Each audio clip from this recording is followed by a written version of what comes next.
Officer Fox. I was rather hoping that I could help you get a few hundred kids the hell out of this particular ring of hell." Des and Trout stared at him. "What?" they asked in unison. "You said that you wanted to load the buses and take the kids somewhere safe? Well, if you could use 5 very well-armed bodyguards, consider us part of your team." Chapter 100. The Northern Levees, Fayette County. Jake DeGroot realized that he couldn't hide in a wet hole all night. They might find him. The soldiers and he had no word for the other things. Things like the girls, like his friends, like Burl. Just because they hadn't found him so far didn't mean they wouldn't. Or couldn't. He had no real idea what they could or couldn't do. He had to move, to get out of the hole. Before that. And before he froze to death.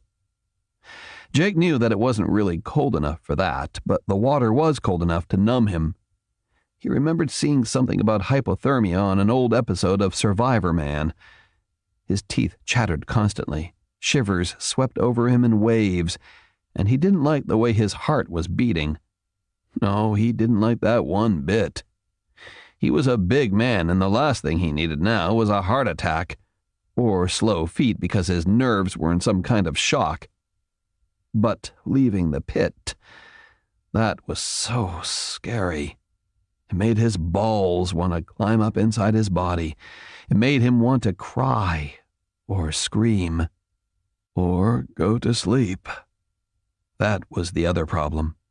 Between working hard all day yesterday and last night and then lying here for hours in the cold, he was getting weirdly drowsy. He kept nodding off and then jerking awake when his face fell into the water. "Gotta get out of here." He didn't know he was going to say it out loud until he'd said it. His voice sounded ridiculously loud and very strange. There was a sharp note of panic in his voice, a whine that was almost a sob. He didn't like that either. "I'm losing my shit here," he told himself, trying to make his voice sound normal and reasonable. It didn't. The rain was heavy, relentless. The ditch was so completely filled that the whole area was becoming a small lake. "You're gonna drown here, you dumb fuck." There was anger in his voice now. That was better. Better. Even so, it took Jake another 3 minutes to will his right arm to rise out of the water, not because it was so numb with cold, which it was, but because he was numb with terror.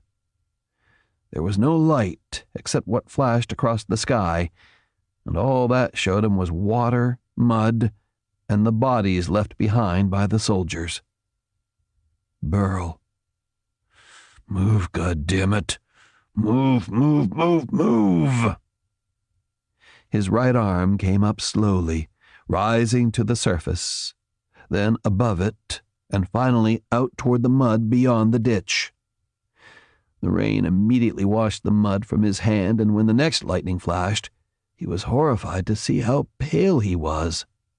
Blue-white, corpse-like, like one of them.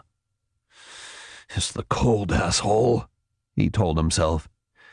"It's just the cold." He reached for higher ground at the edge of the pit, but his fingers sank into the mud and found nothing to hold. He tried again, and did nothing more than splash and stir the water in which he lay. "No," he said. And that note of panic was back in his voice, stronger and sharper than before. Jake tried it with both hands. Nothing. He tried to kick against the near edge of the ditch, but his feet sank to the ankles. It took real effort to pull his feet out again. The right one came first, plopping free of the mud, but as he pulled the left one out, he felt his shoe slide over the bulb of his heel. Then he heard the sound. Off to his right, on the other side of Big Bird, his yellow front-end loader. It was a splash, but it was too heavy to be rainwater. He froze and listened. Another splash, and another. Each one just a little louder and more distinct than the last, coming closer to where he wallowed in the mud. "Oh, Jesus!" At the sound of his voice, the sounds of splashing paused for one moment and then began again, faster this time, coming around the end of Big Bird, coming in his direction. He heard the other sound then. The moan. Jake almost screamed, knowing it for what it was. One of them. Stay or go. Stay or go. He was trapped inside a bubble of indecision for a terrible long moment. Then the splashes got even louder, and suddenly Jake was moving.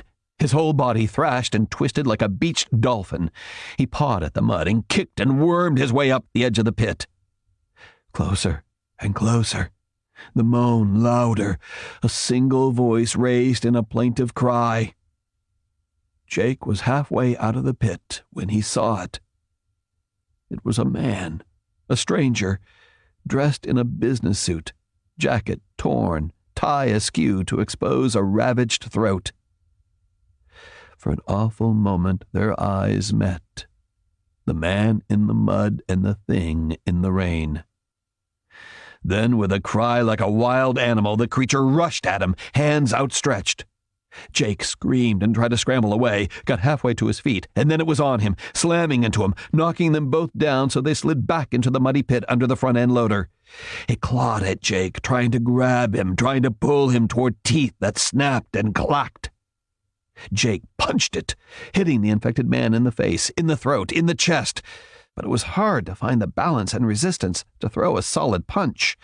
Jake was 6'8" and more than 300 pounds, and this man couldn't have been more than 200, but in the mud and water they were evenly matched. Except that the thing did not react to any of Jake's punches. Jake felt cartilage collapse beneath his knuckles as he hammered at its nose and throat. He felt bones crack in the face and temple and ribs, and he felt pain explode in his fingers and knuckles and wrists as the impacts took their toll while the struggle reawakened shocked nerve endings. But the thing kept fighting as if pain was not even connected to its existence. And maybe it wasn't. This thing was like Burl and those girls. It couldn't have been alive, not with the injuries it had, and yet it was fighting. It was a monster. A monster. He rammed his forearm under its chin and pressed the damned thing down into the mud. Inch by inch he pulled himself atop until finally he straddled it, pinning its arms down, battering its head deeper and deeper into the mud. "Die, you motherfucker!" he shouted, then choked on spit and snot and mud. Jake kept shoving it down, using his massive body to try and smother it, bury it. Mud filled its mouth. The bones of its throat crumbled to nothing. And yet, those hands kept flailing beneath Jake's shins. Buried in mud and drowned, battered to a wreck, it kept flailing. Jake sobbed with helpless terror. He fought a thing that could not be whipped, and his own understanding of the world began warping at the edges, pieces flying off it until everything seemed distorted and surreal. Something inside Jake's head broke. Not a bone, not anything physical. Something much deeper. Something in his mind was stretched to its farthest limit, could not stretch any further, and it snapped. The blackness became blacker still, as his eyes filled with dark poppies that blossomed like fireworks. He heard a weird tearing sound in his ears and an animal growl that he could feel coming from his own throat. The growl turned into a roar as Jake reared back and tore the dead thing out of the mud, then grabbed its chin and a fistful of hair, and with more raw power than he had ever put into a single action ever in his life, he wrenched the head around. Bones exploded inside the savage throat, and still Jake turned. The body stopped struggling, and still Jake turned. His mind began falling into a dark red well, and still Jake turned. And then he was pitching sideways, all resistance gone, the hair and chin locked inside his hands, but the creature's torso flopping the other way. Jake plunged into the waters, still holding the head. He lay there for a moment, and in that moment he heard, saw, felt, and tasted nothing. There was nothing, only a vast blackness. Then water seeped past the spasm in his throat, and he inhaled it. With a racking, aching, gargling cry, he came awake again. Lightning flashed, and its reflection lit the underside of the front-end loader's bucket. Jake saw what he held in his hands, and with a choking cry of disgust, he flung it away. And then he was scrambling again, thrashing his way out of the pit, away from the headless thing, away from the reality of what he had just done. The screams that made it through the coughs were high and shrill and inhuman. He got sloppily to his knees and tried to run, but gravity and balance were at war, and all he could manage was a sloppy lope on all fours. He fell, got up, fell again, and finally managed to get to his feet. And there he stood, wide-legged, wide-armed, letting the rain assault him as he screamed. Chapter 101. The Situation Room, the White House, Washington, D.C. "Where the hell is General Zetter?" thundered the president. General Burroughs had a phone to his ear, but he said, "There's no technical problem, Mr. President. We pinged the lines and everything's working. However, no one is picking up." "Get some damn body on the phone," the president insisted. "I want to know what the hell is happening." Aides scrambled to call secondary contacts. "Sir! Sir!" yelled one. "I have one of the helicopter pilots on the line. Lieutenant Mills, putting the call on the speaker." "Oh, Christ! This hurts! Jesus!" "Lieutenant Mills," said the president loudly. "This is the president. I need you to give me a sit rep." "Sir? Sir?" The pilot's voice was filled with panic and pain. "Listen to me, son," said the president. "I need you to take a breath and tell me what is happening. Can you do that?" They heard the man take a long, hissing inhalation. Then, in a voice that was a fraction steadier, the pilot said, It's all falling apart." "Are you injured, son? Can you tell me that much?" "The bites. Damn, you never think they could hurt this bad." The president closed his eyes. "Son, do you know what happened to General Zetter?" There was a very long pause, filled only with rapid breathing that was close to hyperventilation. Then, in a substantially weaker voice, the pilot said, "He wasn't bitten. I'm sure about that. None of them were." "Who wasn't bitten?" "The general. Everyone in the command truck. I was with them. I was on the ground by then. We weren't anywhere near the fighting. Nobody was bitten. But, oh God, we thought he was sick, from the dust cloud after we dropped the fuel air bombs. We thought it was just from breathing the ash, but damn it, nobody was bit. Not until it all went to shit. General Zetter, Captain Rice, all of them, they went apeshit. Oh, jeez, I think they clipped the artery. The tourniquet's not doing shit. Oh, God. Oh, God." "Where is General Zetter?" asked the president. But there was no answer. None at all. Which was too much answer for everyone in the Situation Room. Chapter 102. Stebbins Little School, Stebbins, Pennsylvania. Billy Trout was no damn use at all to anyone. He knew it, and everyone else knew it. Too much of him was bruised or strained, which meant he couldn't drag bodies and body parts out of the buses, and he couldn't work the janitor's power hose to wash away the black blood. It was gruesome work, and he was not sorry that he couldn't help. Instead, he set up his camera and began filming it. That and everything else.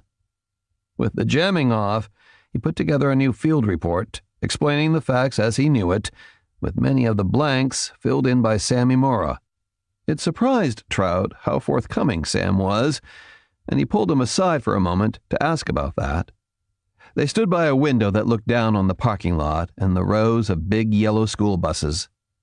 "I've interviewed a lot of cops, soldiers, and federal types in the past," Trout said, "but I don't think I've ever had one actually spill the goods without either going off the record or prosecuting a personal agenda. In a nutshell, what gives?" Sam shook his head. "I come from a long line of realists. My dad's one. He's a cop in California, in a small town out near Yosemite. He was never the kind to pad the truth or get behind an official story. Dad believes that the truth is the truth. No one I ever met in Washington agrees. They can't," said Sam. "They're politicians, and politics is about leverage, not about the truth. Not sure I ever heard a politician ever give a straight answer to anything. Everything's agenda-based with them." "Okay, but you work for a bureaucrat." "Sure, but Scott Blair is a lot like my dad. He's not very well liked in D.C. because he always wants to cut to the bottom line." "He's the one who wanted the president to bomb us back to the Stone Age?" Sam met his eyes and nodded. "Yes, he was." "Nice. Tell me something, Billy. Considering what's happened and how things might be if POTUS followed Scott's recommendation, do you think he made a bad call? Or do you think the president was right to cave and send the bombers back to the barn?" "Oh, that's unfair. You're asking me to say whether it's right or wrong to kill 600 kids. Take fairness out of the equation. Look at it for exactly what it is, a problem of survival. Not of a few, but survival of the species. Take a step back and look at the real problem, the big picture, Billy, and tell me what we should have done." "First, tell me the absolute truth. Is it really that bad out there?" "Yes." Sam said it without hesitation. "Are we in danger of losing control of this whole thing?" Sam's face turned to stone. "Billy, we may have already lost control of this thing. The math is so bad. There are so many ways this can go bad on us, and almost no way that we can put this genie back into the bottle." "You're saying we've lost? Christ, Sam, is that what you're saying?" "I don't know. There are still some cards we can play, and the spread will hit some natural barriers, rivers, mountains, lakes, bridges. All of those are potential choke points, or they can act as fire breaks. Can we get ahead of it? I don't know. Not unless we up the game." "Up it from fuel air bombs? Shit, what's the next upgrade after that?" Sam said nothing. Billy looked down at his hands. "Oh, man." "So, again I ask you, Billy. Last night, what should we have done last night?" It hurt so much for Trout to say it, but he managed to get the words past the stricture in his throat. "You should have killed us." "Yes," said Sam.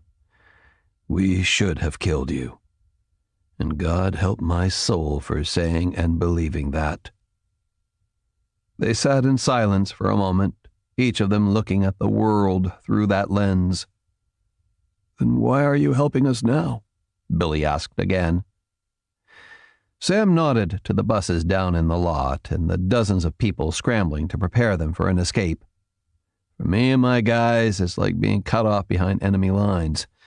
Sure, we could make it back to the front, but I have a feeling that this is going to change from a gunfight, which is what we do, to a war we're only going to be able to fight from the air, providing the storm ever stops. In a mechanized war, we're not much better than 5 extra sets of hands. It's a waste of our specialized skill sets." He gave Trout a rueful grin. And here? You kidding me? 600 kids, 200 civilians, and a horde of flesh-eating monsters? We might actually get to be bona fide heroes. And wouldn't that make a nice change? You're joking. Sam held up his thumb and forefinger an inch apart. Only a little. Down in the lot, the 4 members of the Boy Scouts were helping with the preparations. Trout had been introduced to them only by their combat call signs and what little he could deduce about their personalities. The woman, Gypsy, was a problem solver and apparently the second in command. Moonshiner was gruff and lacked obvious warmth, unlike Boxer, who seemed to wear his heart on his sleeve. Shortstop was the most detached of the bunch, very pragmatic but aloof. "What about your team?" asked Trout, nodding out the window. "Are they on the same page as you?" Sam nodded. "They usually are. We tend to think like a pack of—" He stopped speaking and leaned close to the window as lightning flashed and flashed again. The soldier's body went suddenly rigid with tension. Then he tapped his earbud. "Team alert. This is Ronan. I have eyes on the street beyond the north fence. We have potential hostiles. Repeat, potential hostiles." It was Boxer who turned first, snatching his rifle from where it lay under a jacket and out of the rain. He brought it up and snapped on the top-mounted light. The beam cut through the rain and the openings in the chain-link fence, and there, filling the street, were silent figures who moved with slow, implacable steps. "Give me numbers," ordered Sam. "Christ, boss, I got 40 of them. Shit, no, there's more coming." Gypsy's voice cut in. "We got more coming in from the west and—" Her words trailed away. Boxer turned, saw what she saw, and said what Sam and Trout were only now just beginning to see. "They're soldiers," said Boxer. "Oh, goddamn. It's the National Guard. They're all... Oh, shit. Gotta be 50 of them," said Moonshiner. Moonshiner popped a flare and sent it high into the air. There were not 50. There were hundreds of them. Torn, bleeding, shambling, and hungry. Chapter 103. The Situation Room, the White House, Washington, D.C. The experts did one threat assessment after another, each time rebuilding both outbreak and response models to fit new data. With each new assessment, the president felt the world slip away from him. He sat in his chair, fingers balled into fists on the tabletop, staring at speaking mouths and screens filled with data. Scott Blair looked every bit as bad. He hung up from a call and rubbed his eyes. Or was he wiping at tears? The president couldn't tell.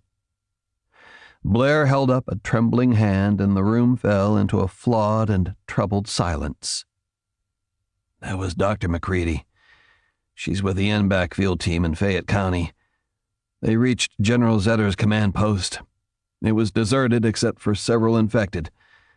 The, infected were all members of the Guard command staff." "How the hell is that even possible?" demanded General Burroughs. "If they'd been overrun, we'd have known about it." "That's why Dr. McCready called. Her team was able to subdue and examine the infected at the command center. A few had been bitten, but most showed no signs of violence. No bites, nothing." "Then what in hell happened?" asked the president. Tears broke from the corners of Blair's eyes. "Dr. McCready thinks that the bombs reduced many of the infected to particulate matter and ash. Those particles still contain parasitic larvae, and the storm winds are spreading them throughout the region." There was a beat, and for a moment some of the people around the table seemed unable to comprehend the implications. The president wiped at his own tears. "Say the rest, Scott. Tell them." Blair placed his palms on the table and leaned heavily on them, his head hanging down between hunched shoulders.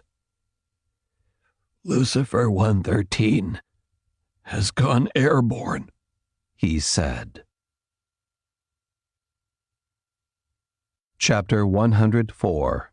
The Northern Levees, Fayette County. Jake DeGroot came back to himself slowly, so slowly, with pain and realization and horror. He stood in the rain and slowly looked around, trying to remember what world this was. 50 feet away, the yellow bulk of Big Bird stood like an anchor that held him to the world. He gasped and spat out the awful tastes in his mouth and wiped his face with the back of one big hand. His first clear and cogent thought was that this was not an isolated event.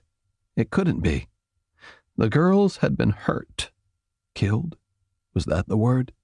Somewhere else, and had walked onto the construction site. That meant whatever this was didn't start here. This wasn't some old Indian burial ground or any of that horror movie stuff. This was something else, and whatever it was happening out there. Out where exactly? The second thing he thought was that they knew about it. They. The government. Or at least the National Guard. Those were soldiers who shot Burl and the others. Soldiers. That meant that this thing was really damn big. "Oh, shit," he said. He listened to his voice. There should be panic there, that desperate whine, but it wasn't there. He sounded like himself, the way he should. It was the second thing that anchored Jake DeGroot. It helped him take a real breath. Think it through, he told himself, liking the sound of his voice. He didn't have much family in the area, only a niece, Jenny, who lived in Bordentown. He could go there. But no. Jenny was a single woman and a teacher. With the storm, the single teachers volunteered to work at the Regent's emergency shelter, the Stebbins Little School. The kids would have all been picked up, but the cops would have moved the old folks to the school, and some families from the flooded areas. The school had cots and food and a generator. That's where Jenny would be. And suddenly he was very afraid. Not for himself this time. Jake thought about Jenny. She was a tiny little thing. It took everything Jake had to stop that one guy. Jenny? She could never. Before Jake even realized he was doing it, he began running for his car, slapping his pockets for his car keys, and not finding them. They had been in his jeans pocket. He looked back at the pit under Big Bird. They must have fallen out, down in the water, down in the mud. Jake swallowed a lump the size of a fist. No fucking way. Even if he could work up the nerve to crawl down there where the dead man was, what were the chances he would find those keys in all that mud and water? After all that fighting and thrashing, his car was useless to him. Even if he knew how to hotwire it, there was no time and no tools. His heart started to sink, but then he raised his eyes, just a few feet, and stared at the big metal monster. Big Bird. No, he told himself. It was too clumsy, too slow, and the school was too far. Then he was running through the mud toward the machine. The key for Big Bird was still where he had left it, right in the ignition. He twisted it, and the big diesel engine roared to life with a growl so loud that it sounded like a dragon rousing from a troubled slumber. He pulled the door shut, sealing himself inside the plexiglass cab. He turned the heat to high, shifted hard, and began moving through the mud.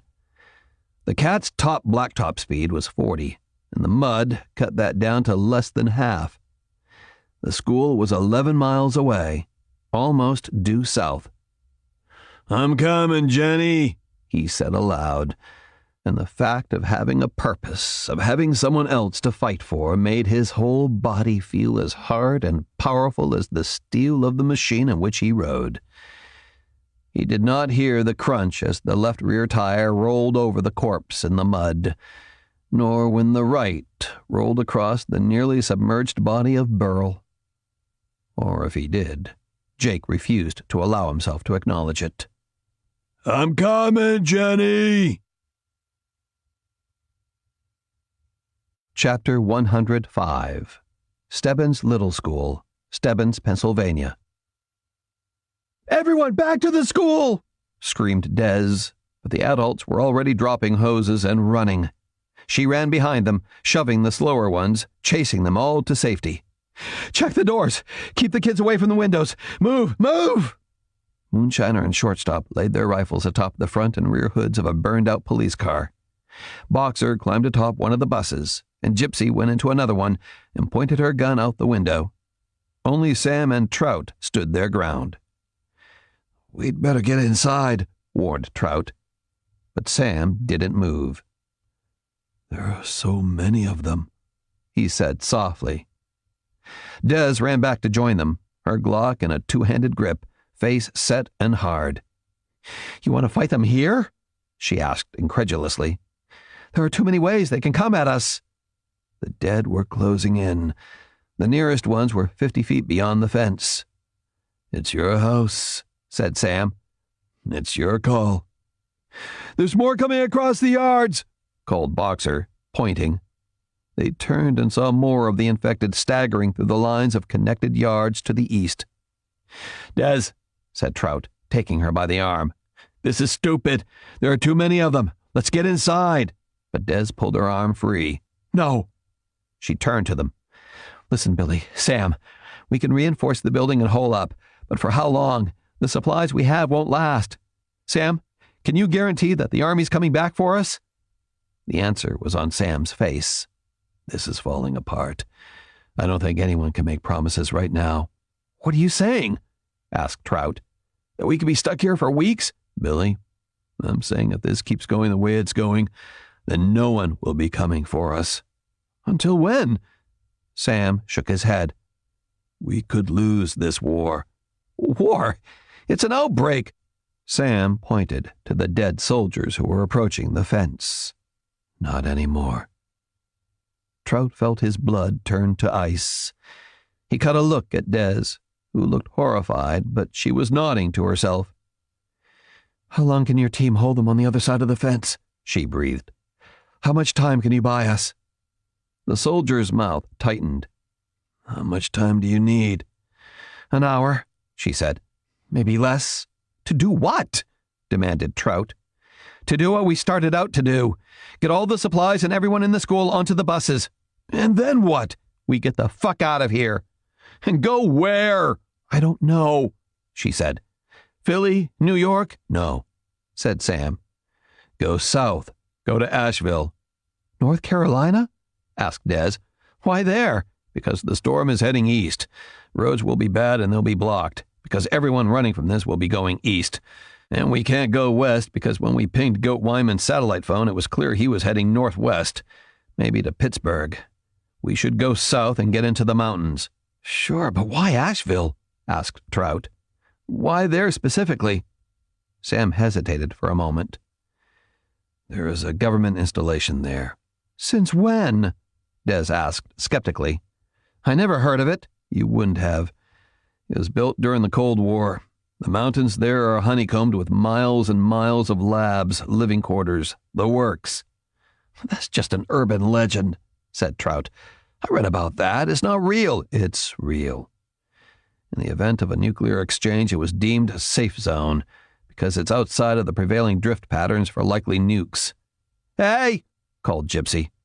"Somebody out there want to make a fucking decision? We're going to be dancing with these things pretty soon." Sam touched Dez's sleeve. "It's there. Trust me." Des met his eyes, searching them for truth and trust. Then she nodded. "Okay." "Good," said Sam, looking relieved. "We'll hold them as long as we can. You better get your asses in gear. Hurry." Des spun and ran for the building. They could hear her shouting orders before she was even inside. Chapter 106. The Situation Room, the White House, Washington, D.C. The president stood up slowly and walked the length of the room until he stood in front of the big screen. He stood, hands clasped behind his back, head bowed, appearing to stare into the middle distance. "Mr. President," said Scott Blair, "we're starting to get reports of random attacks in other places. Harrisburg, Gettysburg." "How?" asked Sylvia Ruddy. "How is that possible? None of the infected could walk those distances, and the winds can't have reached there yet." "Survivors," said Blair. "People in cars or trucks, either bitten or people who breathed in the ash. We know that some escaped the containment. We have to shut down the highways and the airports, trains and buses too. We need roadblocks. If we have to, we can blow the tunnels and bridges on the major highways." The president nodded, and phones were snatched up to make those calls. "Sir," said Ruddy, "I think we need to initiate the emergency broadcast network." Another nod. "I'll draft a speech to the nation," she said, and hurried out. After she was gone, the president turned slowly to face his tableful of generals. "Talk to me about nuclear alternatives," he said. Chapter 107. Bessemer Court, West Station Square Drive, Pittsburgh, Pennsylvania. "You said you need to connect to the net, right?" asked Homer. Goat looked up from his laptop. He was cutting Homer's diatribes into video bites that would be short enough to be watched in their entirety. "Yes, I have several bits ready to go up on YouTube. Why?" Homer tapped the windshield, and Goat peered through the whisking wipers to see the words "Free Wi-Fi" glowing in blue neon on the front of a red brick building. "How long's this gonna take?" asked the killer. Goat hedged. "Video files are big," he said slowly.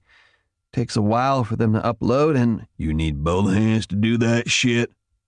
Goat immediately flinched back, pulling his hands back as far as he could get them from the murderous madman. But Homer laughed, a deep, creaking bray. "I ain't gonna eat your hands, you dumb shit," he guffawed. "Jesus, you're fucking hilarious sometimes." Why did you ask?" "'Cause I want to go inside for a minute, and I want you here when I get back." "I don't—" Homer reached into the back seat and produced a coil of heavy, hairy twine. It was brown, and the spiky hairs made it look like a vast, coiled centipede. "Took this out of that last place. Useful shit. Give me your left hand. Come on, give it here unless you want me to take it." With great reluctance, Goat slowly extended his trembling hand. Homer caught his wrist with fingers that were as cold and damp as worms, but as strong as steel. He jerked Goat's arm toward the steering wheel and then began looping the hairy twine around wrist, steering column, and between the spokes of the wheel. He tied sophisticated knots in the twine, looped more twine, tied additional knots, and then pulled on the ends until the bulb of each knot was compressed into a tiny, rock-hard nugget. "That ought to do her," he said, admiring his work. He gave Goat a friendly grin. "You only need one hand to jerk off with, right, boy? You said about putting my story out there for people to see and hear. You do that while I go see some folks about something I need." "What is it? What are you going to do? What is this place? Why are we here?" Homer's friendly grin became lupine. "You ain't figured it out yet." "Figured what out?" "What I am." "I know what you are. I understand what Dr. Volker did to you. I know about Lucifer 113. I ain't talking about no zombie bullshit, boy. Try again." Goat licked his lips. "I understand about the black eye and the red mouth. Is that what you mean?" The killer sat there for a long moment. his eyes flicking back and forth between Goat's as if looking for something first in the left, then the right, and over again. It was like the flickering of a candle. You listened to everything I said, and you sat as a witness to everything I done tonight, and you still don't understand. That's a damn shame, boy, 'cause I thought you were gonna be my apostle. I thought you were like Luke and John and all those holy men who wrote the Bible. I thought I could use you to tell the truth, the real and gospel truth. The shift in Homer's voice and phrasing was immediately chilling. Instead of the faux homespun shit-licker lingo, these few sentences were spoken in a slow, more precise manner. Goat had noted it only once before when Homer discussed the way the red mouth spoke through him to tell the truth. He wanted to replay that clip, to listen once more to what the man said then, because now he felt, no, he was absolutely certain, that it was far more important than the pseudo-religious rant of a psychopathic killer. He saw the dangerous look of cold disappointment in Homer's eyes and knew that he needed to do something right now. He said, "I'm trying to understand," making his words come out with equally slow and sober gravitas. "I want to understand. But the apostles, how many of them understood right away? They had to think about it, to witness it, to let it speak through them, right?" Goat was Jewish, but he'd seen enough movies to know the basic New Testament story. He'd even watched parts of that old Jesus of Nazareth miniseries during a filmmaking class. He grabbed for every detail he could snatch out of memory. Peter, the one who was Jesus' right-hand man, he didn't get it at first, but look what happened. He's the role model for the Pope, right? He was a fisherman, and don't they say that the Pope wears the shoes of the fisherman? He wasn't sure if this was exactly true or if it was something else from another movie. It sounded more or less right. "And all the others," Goat continued, keeping the rhythm of it going. "They became true believers. And Paul, what about Paul? Remember him? He was kind of a prick and a bad guy, and then something happened to him on the road to Damascus, and suddenly he's writing most of the New Testament." He paused, giving the moment a dramatic beat, choreographing it, directing his own performance. "You want me to tell your story, and I agreed to do that.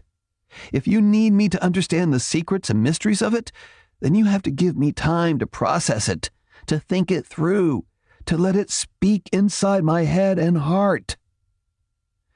Those were lines from an old movie, an art film about socialism in Paris, but he was pretty sure it was one Homer would never have seen. Goat twisted them to fit, pitching his tone to have a smoldering passion waiting to bloom. Or at least that's how he imagined it if he was directing someone for this scene. He hoped he was actor enough to pull it off. Homer Gibbon said nothing as the slow seconds ticked by. Then he reached out and touched Goat over the heart with the tip of his index finger. "If you open your heart to the red mouth, you will see with the black eye." Goat swallowed. "I want to.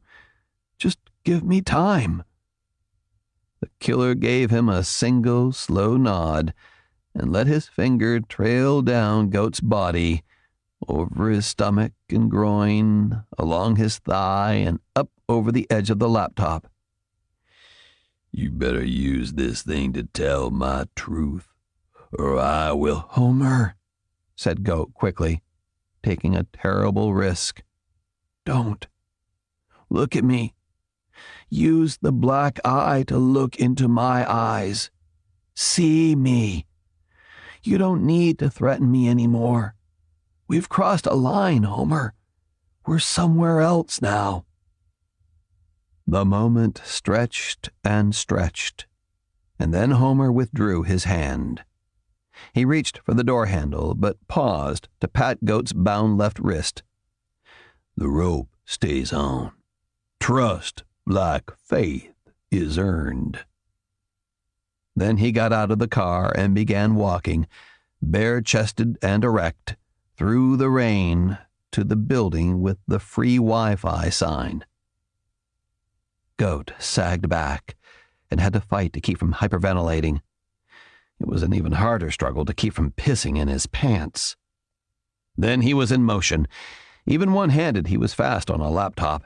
He accessed the system preferences and found the Wi-Fi, connected to it, and began uploading the files.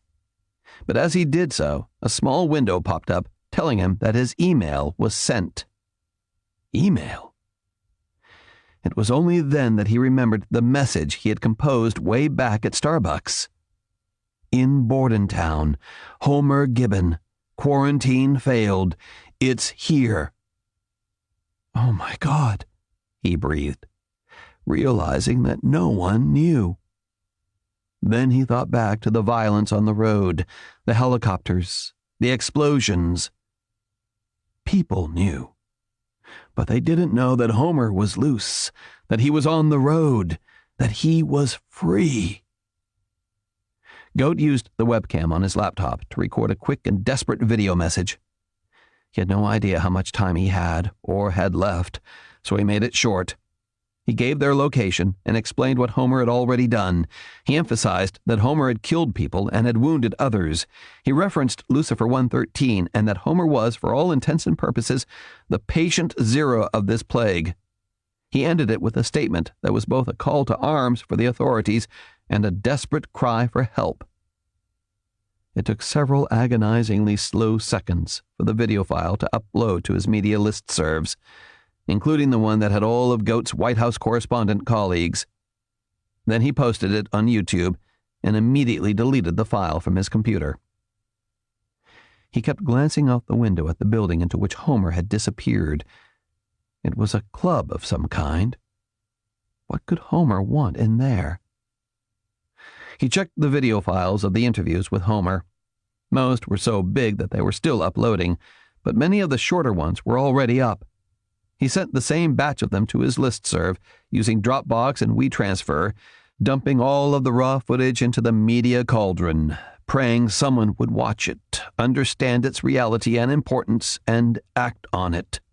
With all of that done, Goat scrolled through the video clips until he found the one in which Homer used the same eerie tone of voice. He watched it all the way through. It wasn't long, but it hit him like a punch to the throat. He watched it again, and again. It was on the third viewing that the whole truth broke through.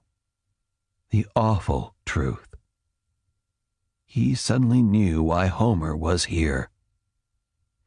Just as he knew why Homer had stopped those other times, he knew why Homer killed, and he knew why Homer sometimes spared lives. It wasn't mercy, and it wasn't any of his humanity connecting with individuals. It was something else. Something horrible. Something far worse than anything Homer had ever done, before or after he had become the monster that he now was. Homer wasn't on any vengeance kick. He wasn't hunting for his former foster parents.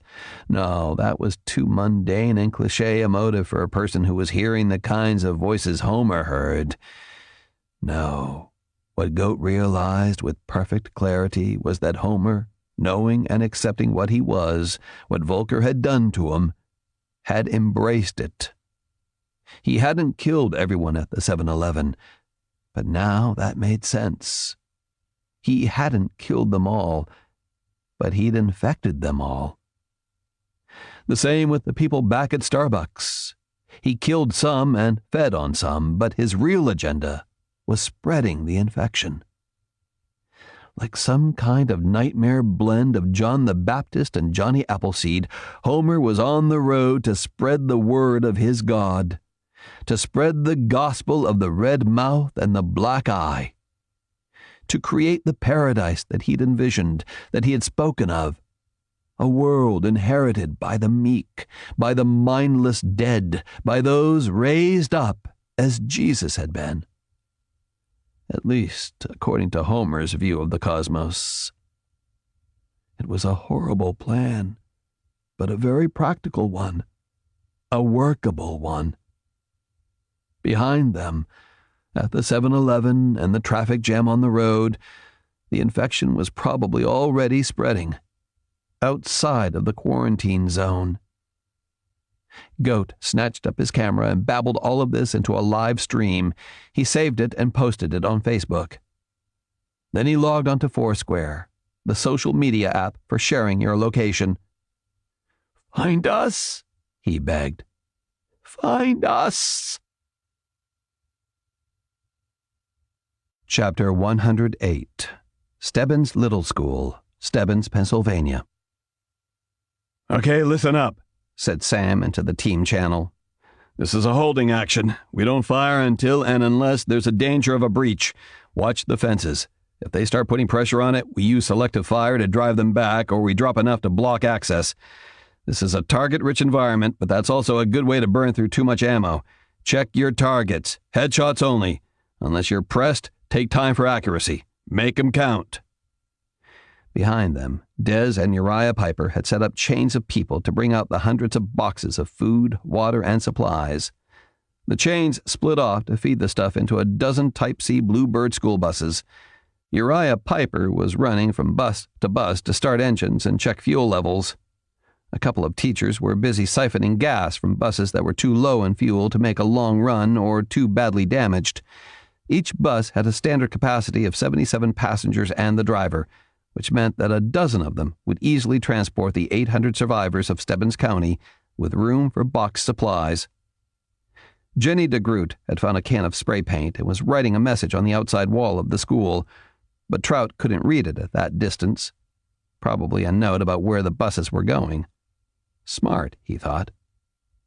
Trout, too dinged up to help, was recording everything, and he hoped streaming it out to the net. He wanted people to know.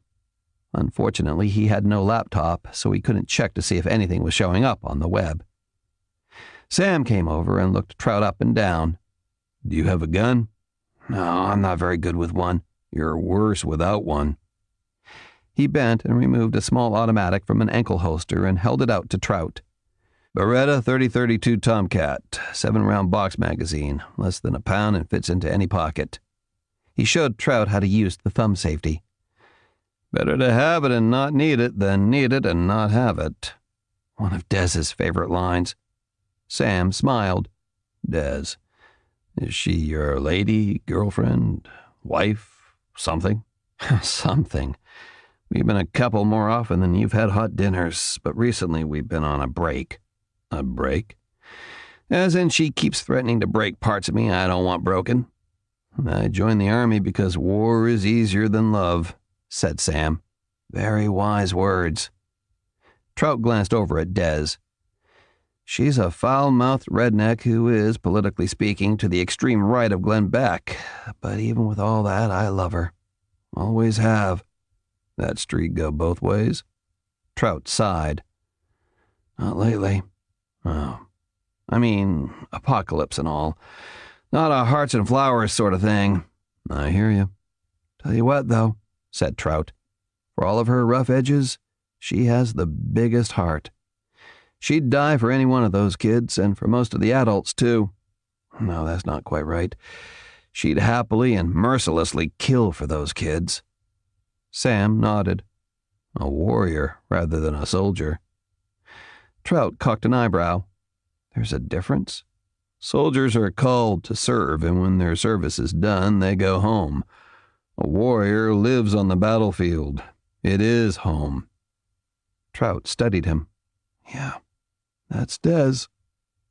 He weighed the gun in his palm, nodded thanks, and put it into the pocket of his stained and torn sports coat. "Listen, Billy, I think I'd better tell you some things. I heard from my boss, Scott Blair." "Good news, I hope?" "I wish, but no. Lucifer has become an airborne pathogen now." "Oh, jeez." "Our bioweapons people are scrambling to mass-produce a different parasite that might render the infected inert. Not sure if it'll kill them or not. I don't think they're sure." "How soon will they try that?" Sam shook his head. "Not soon enough. I told Scott that we're heading to Asheville. He said he'll call ahead to make sure we get an open door. Can we trust him? People should have trusted Scott from the jump. Trout took his point and nodded. They still want me dead? Sam gave a half smile. No, just the opposite. They want you to get out any information you can. Scott thinks it might help some people, especially if things keep going the way they're going. Sam, Trout said tentatively, how bad are things? No bullshit, how bad? I wasn't joking before when I said that we're losing this war. They may have to drop nukes to stop this. Are you fucking crazy? Are they? It's being looked at as the scenario resulting in the lowest number of casualties. And it was then that the full enormity of it hit Billy Trout. Until then, despite everything he'd seen and all that he knew, it had been a local issue. It had been a Stebbins County thing. Now he understood. Now his own words came back to pummel him, to lash at him. Reporting live from the apocalypse. "Boss!" yelled Boxer. "They're coming!" They spun around and saw that a mass of them were at the fence, and the chain links and piping were starting to bow inward under the combined weight of more than 50 bodies. "Can you really hold them?" begged Trout. Sam unslung his rifle. "Tell your girlfriend to hurry." The Boy Scouts took careful aim and fired. Chapter 109. Pittsburgh International Airport. "Did you hear?" Captain James Yakima looked up from the flight log at his co-pilot for the non-stop to Paris. "Hear what? The riots or the storm?" "Both, I think," said Beecher, the co-pilot. "They're shutting us down." "Shutting who down? Our flight?" "The airport," said Beecher. "At least that's the rumor." "God damn it," growled Yakima as he dug in his pocket for his cell. He punched in the number for his boss at Delta and had to wait 6 rings before the call was answered. "Carl, what's this crap I'm hearing about the airport getting shut down?" Beecher stood and waited while Yakima listened.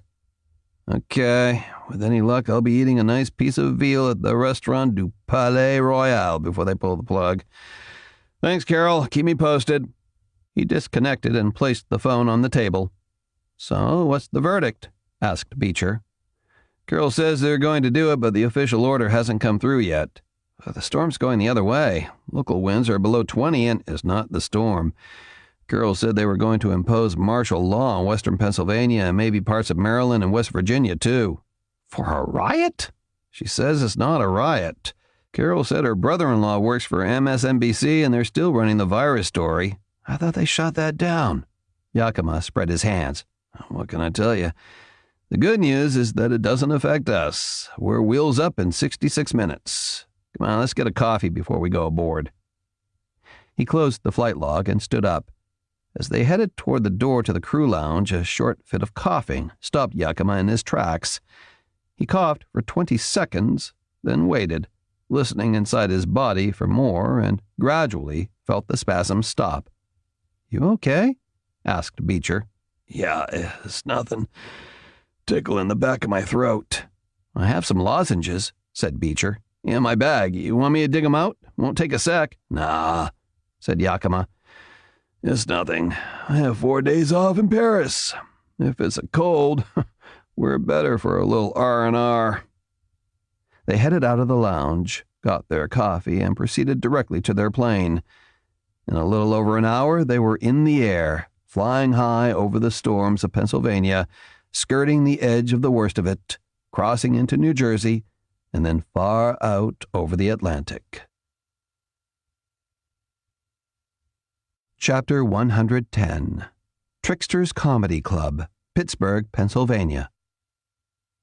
The comedian's name was Jeremy Essig, and he felt like there should be sirens blaring and dogs hunting him, not just there at Trickster's, but at a lot of comedy clubs. After all, the image the audience saw was a sketchy-looking character looking nervous in a spotlight splashed against an unpainted brick wall. It screamed, "Escaped prisoner!" If not from a prison, then definitely from a facility for people with dangerous social disorders. And the audience was a lot like a posse. They seemed like nice people, but they could turn mean and dangerous in a heartbeat. He'd seen it. All comics have seen it. One minute you have a crowd hanging on your every word, laughing in anticipation of what you'll say before you even begin the joke, willing to follow you through twists and turns of skewed logic and occasionally clinical observation, believing that you'll steer the boat into port in some magical lands. That's when it's working right, when the rhythm is like jazz and the words tumble out with the kind of timing that opens minds and unlocks the muscles so that smiling and laughing is the easiest thing to do. Ah, those are the times when the comic and the audience are all together, sharing the ride, understanding each other on a level you can't really describe. But then there are those times when everything on the other side of the spotlight looks alien and hostile. Pale faces in the dark, staring with dead eyes, their mouths unsmiling, hands on tables or in laps as if they're too damn heavy to light for even a token clap. There are times when the joke's rhythm is off, like a discordant note that paints itself in the air, and no matter what else is played, that's the thing everyone can't look away from. Like that. What sucked most was that there was no pattern to it. Sure, sometimes it's hitting the wrong note or forgetting to take a look at the demographic, like busting on the Tea Party in South Carolina, or skewering Obama in Chicago, like being the first comic to make a joke after a crisis and really seeing firsthand what too soon actually means. Rookie mistakes that even the pros make, and Jeremy could remember too many of those moments in his own career. On the upside, after you survive the moment and crawl out of a dead gig like that, you can take the experience and spin it into material for another date. Tonight, though, the audience was right there with him. The mojo was red hot, and despite the late hour, they were all co-conspirators in a mad scheme. Plus, everybody was hammered. Even the waitstaff at Trickster's was in the bag, and the MC for the event, Lydia Rose, was smiling the kind of smile only a very happy, very drunk person can manage during that last hour before falling over becomes a gravitational imperative. Jeremy walked back and forth on the tiny stage, letting movement and the shifting of the travel spot keep any moment from getting stale. He wore an ancient Flaming Moe's t-shirt and scruffy jeans and looked as comfortable as he felt. The gig was largely impromptu. What had started with a standard double bill with him and Tom Segura and a handful of raw up-and-comers had become something else. The original show should have ended at midnight, but then word started coming in about how Superstorm Zelda had pretty much wiped a small town off the Pennsylvania map. A lot of people were believed dead, and there was a bunch of wild conspiracy theory crap thumbtacked to the story. Viruses, something about the National Guard trying to kill a bunch of kids, some asshole ranting about the apocalypse, and this was the best part as Jeremy saw it, zombies. Fucking zombies! They all had a good laugh about that during the break, but then they started hearing more and more about the number of expected casualties, and it stopped being funny. Jeremy couldn't remember who suggested doing a fundraiser. Maybe him, maybe Tom, maybe Lydia, or maybe it was one of those things that just evolved. At first, it was something they thought would be good if someone else did it. Then it was something they thought they should do. Then it became something they needed to do. Then it became what was actually happening tonight. Alcohol and some serious weed were involved in every stage of the process. Smoke your way to the right level and everything seems incredibly doable, even logical. The basic pitch was a comedy marathon for the duration of the storm, with Tom Segura and Jeremy Essig as ongoing headliners. Calls went out to other comics within driving distance. Finding a name for it took the longest. Tom wanted to call it Blow Me, Zelda. Jeremy liked Comic Relief, Redneck Edition. But Lydia thought they'd get sued for that. After another blunt, they settled on Laugh at the Storm, and bullied a friend who had a 501 to accept donations via PayPal. Now they were into the second hour of it. They streamed the show live to the net and put clips on YouTube, reposting those to Twitter and Facebook. Some friends of Jeremy and Tom Skyped in and did bits that were flashed onto the wall. While the comics were doing their bits, Lydia put the event on Foursquare, then pulled photos from the video stream and posted them on Pinterest, Tumblr, and Instagram. Suddenly, it was real. It was an actual charity fundraiser for the victims of Superstorm Zelda. The crowd at Trickster's were totally into it, and within 40 minutes, carloads of people showed up from all over Pittsburgh, fighting their way through storm winds and rain hard enough to swell all three of the city's big rivers. It was standing room only, and the bartenders were mixing drinks and pulling pints as fast as they could. Jeremy did several 20-minute sets, cycling through old material and some new stuff, and also improvising on what was happening. "According to the internet news," he said, half smiling as he paced in front of the audience, "there are monsters out in the sticks around Stebbins. Slack-faced, empty-eyed, unthinking, shambling hulks who will kill anything that moves. And aside from the locals, they also have zombies." The audience loved that. It was a running joke that the entire length of the state between Philadelphia and Pittsburgh was an even more redneck version of Mississippi. A red state with blue bookends, certified gold for observational comics like Jeremy Essig and Tom Segura. "It's not really surprising that they have a zombie outbreak in farm country. All those grains." A smaller laugh that time, but they were still with him. Jeremy took a beat to comment on the lack of laughs, and that got a laugh. One of the golden rules of his kind of comedy was to own the bad moments, so they were part of a shared experience, rather than simply try to limp away from a wounded joke. He switched gears a bit and drove his routine onto safer ground by talking about how people on the net were saying that the government was trying to cover up the zombie thing. No matter which lever the audience pulled, it was usually safe ground to attack the government as a whole. Not necessarily taking potshots at specific politicians, but at the huge, self-destructive, creaking machine that was national politics. He saw Tom and Lydia watching from offstage, grinning and nodding encouragement. Jeremy took some of his old jokes about FEMA's failure after Katrina and gave them a Superstorm Zelda spin. "If you wait until the zombies eat most of the people, then you only have to save a few. And since the survivors will be the ones fast enough to outrun the living dead, you have people who look better on TV." From there he cruised into the vagaries of pop culture. "Tell me there won't be a reality show in 6 months. Real Zombies of Stebbins County. Strap on a lie detector and tell me we won't be watching that." And he was casting the show with redneck subtypes when someone in the audience screamed. It wasn't a scream of laughter, or even a shout of inarticulate drunken mirth. It was a real scream. A stop-the-show scream. The kind of scream where the entire crowd is jerked out of the moment, the spell instantly broken, and they focus on a single spot in the room. In the back of the small club, standing framed in the pale rectangle of light from the lobby, stood a tall figure. A man, bare-chested and wild-looking, grinning. The woman who had screamed sat at the table closest to the exit, and she and everyone at her table were frozen in a tableau of horrified recoil.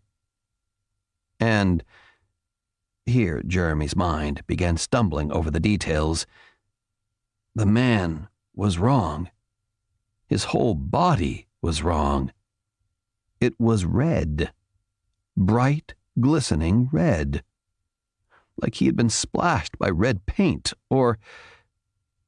A Carrie joke started forming in his head in the split second before the red-splashed man turned, grabbed the woman who had screamed, hauled her to her feet, and he dug his teeth into the hollow of her throat.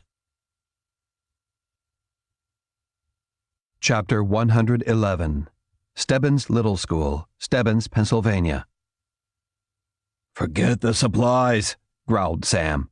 "Get the kids on the damn buses." He didn't wait for Dez to respond. He laid his rifle atop a car hood and began firing slow, spaced shots.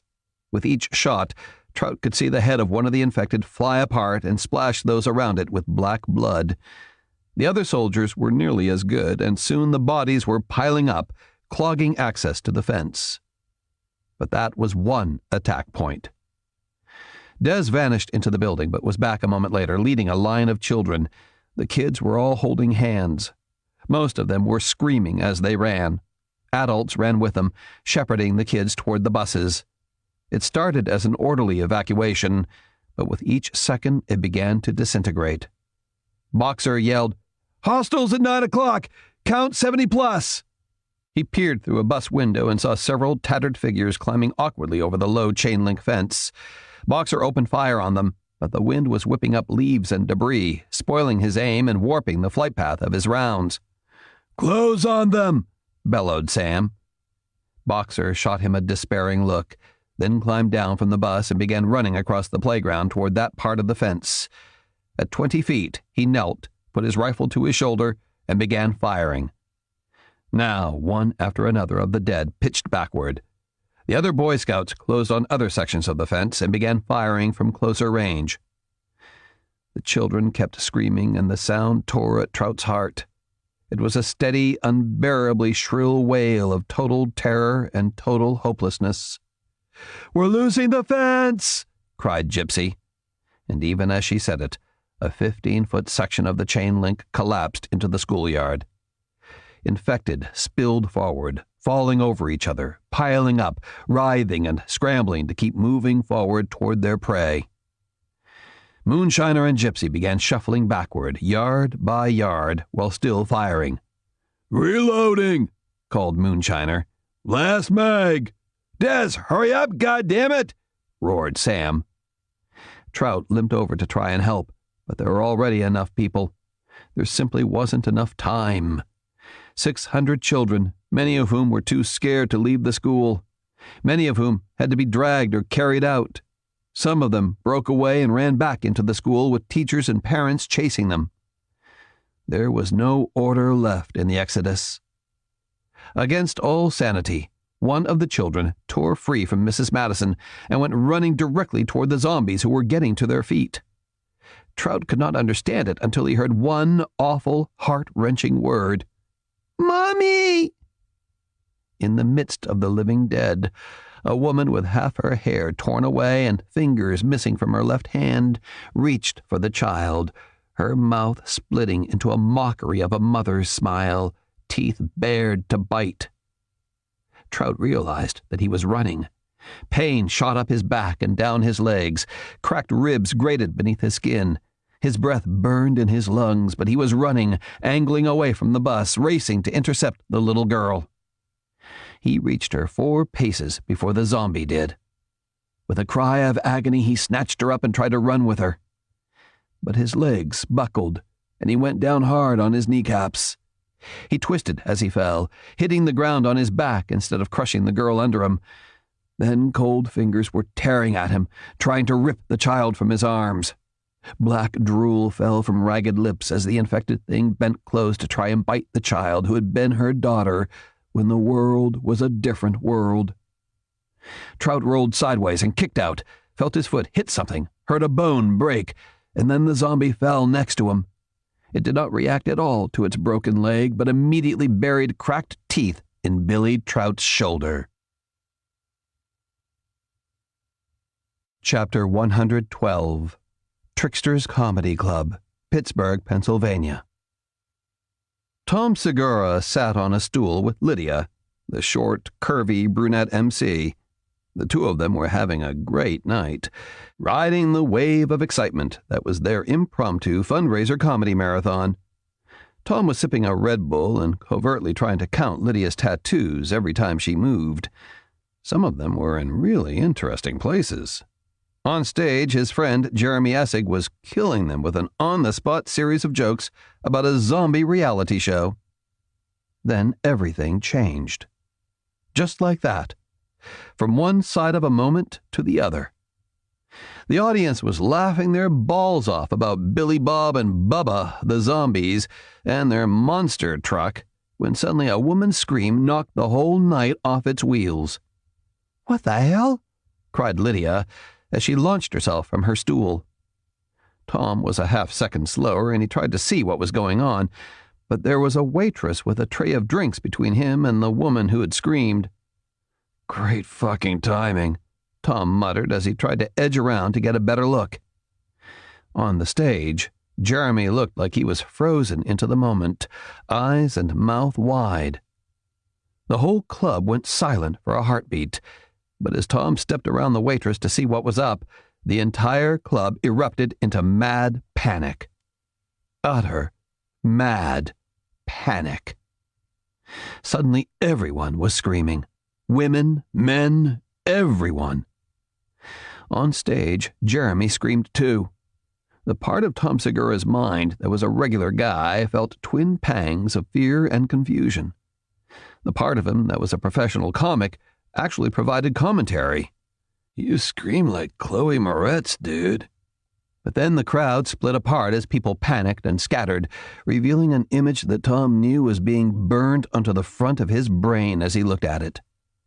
A bare-chested, bloody man viciously tearing at the skin and muscle of a woman's throat. Right in front of him. This wasn't movie special effects, and it sure as shit wasn't someone's idea of a practical joke. What Tom was seeing 15 feet in front of him was real.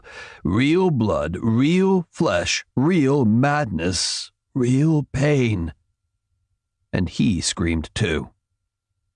He did not remember picking anything up, and even when he threw the beer bottle, he was surprised that it was his hand that winged it at the attacker's head.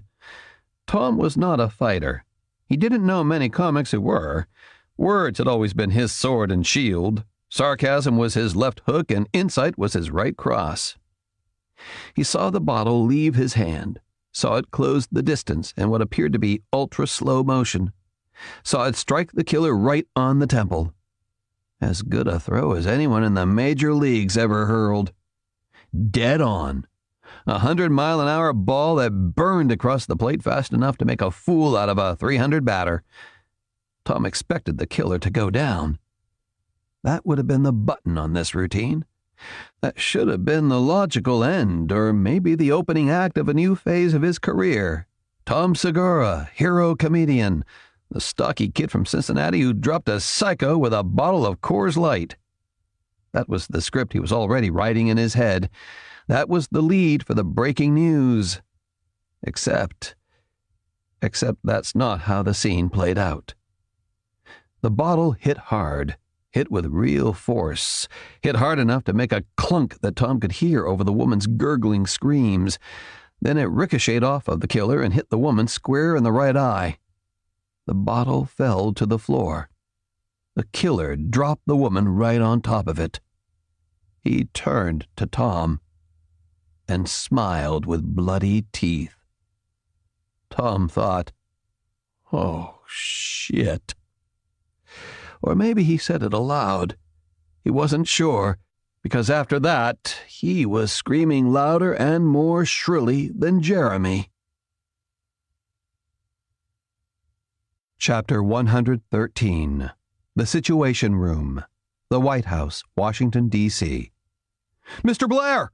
yelled a young officer, one of the sharpshooters from the military intelligence group. "You need to see this!"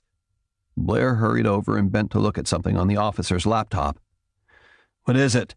"We were able to pick the IP address of Gregory Wyman's computer from the files he uploaded to the net.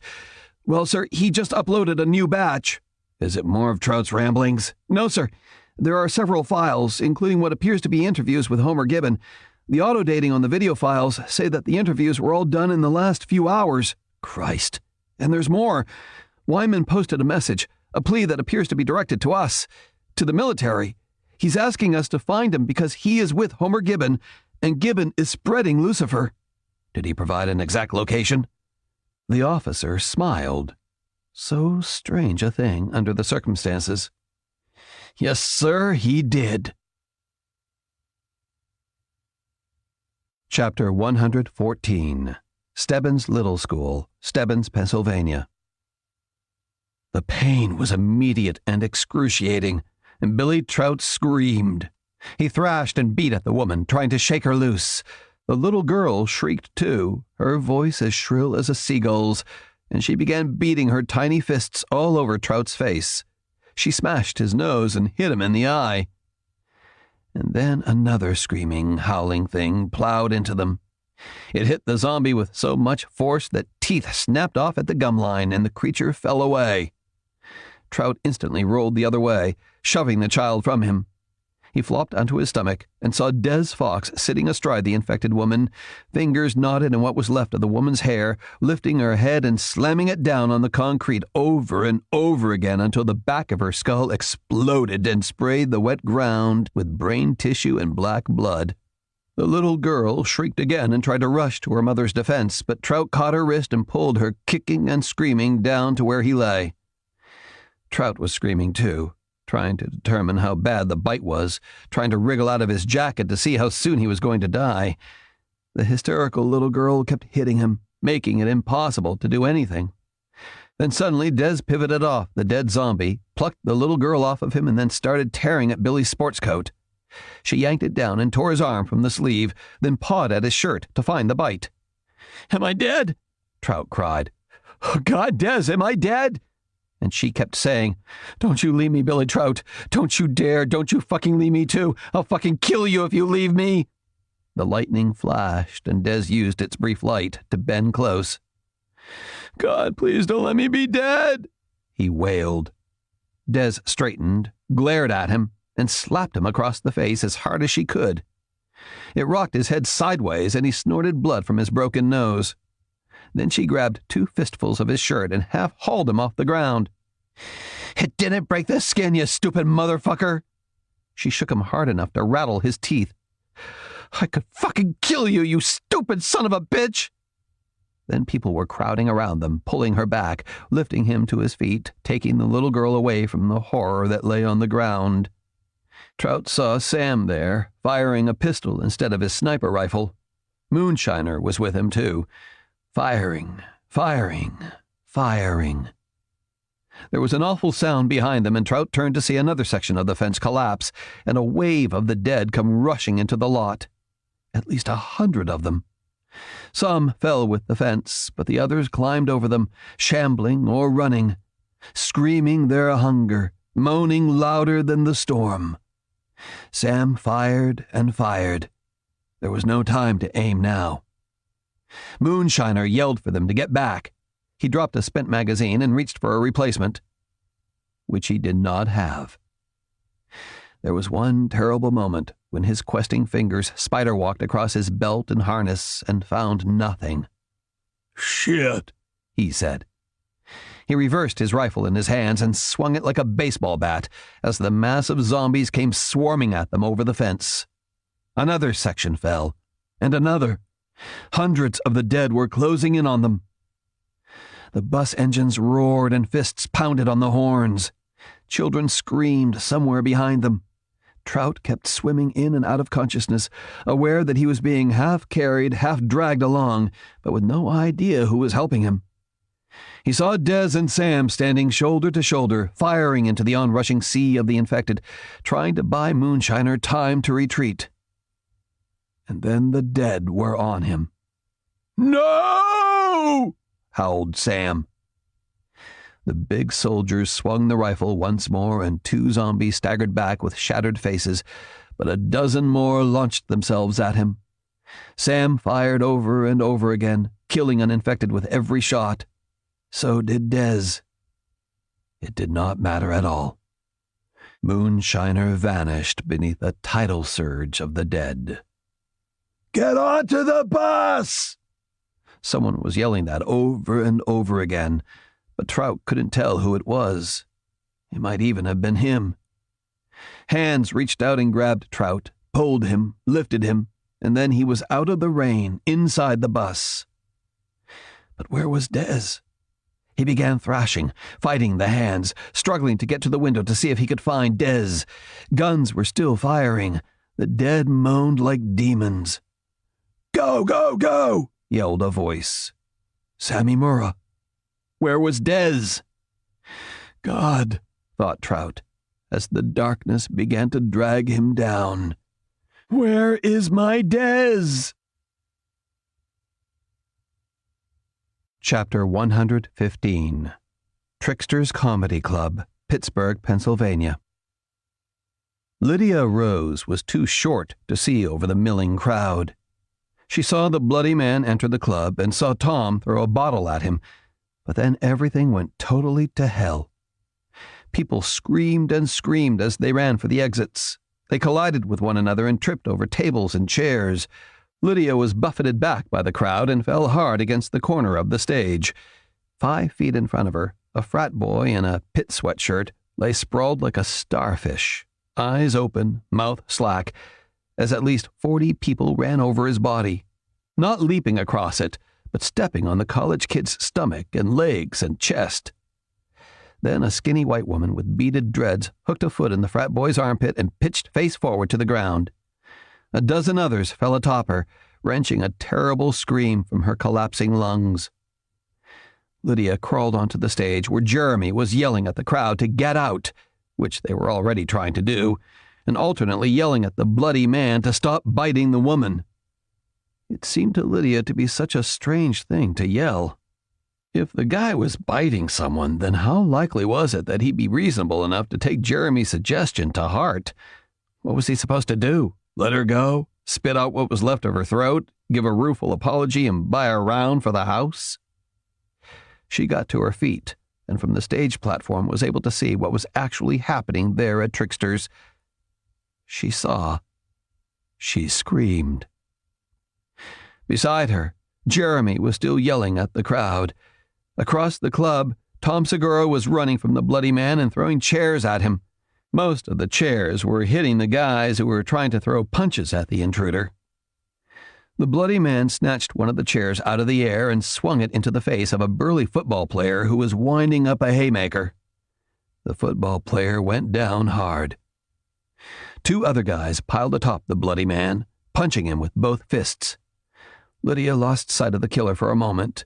Then she heard a piercing shriek, and one of the guys reeled back, clutching a hand from which blood spurted from the stumps of 2 fingers that were now missing beyond the first knuckles.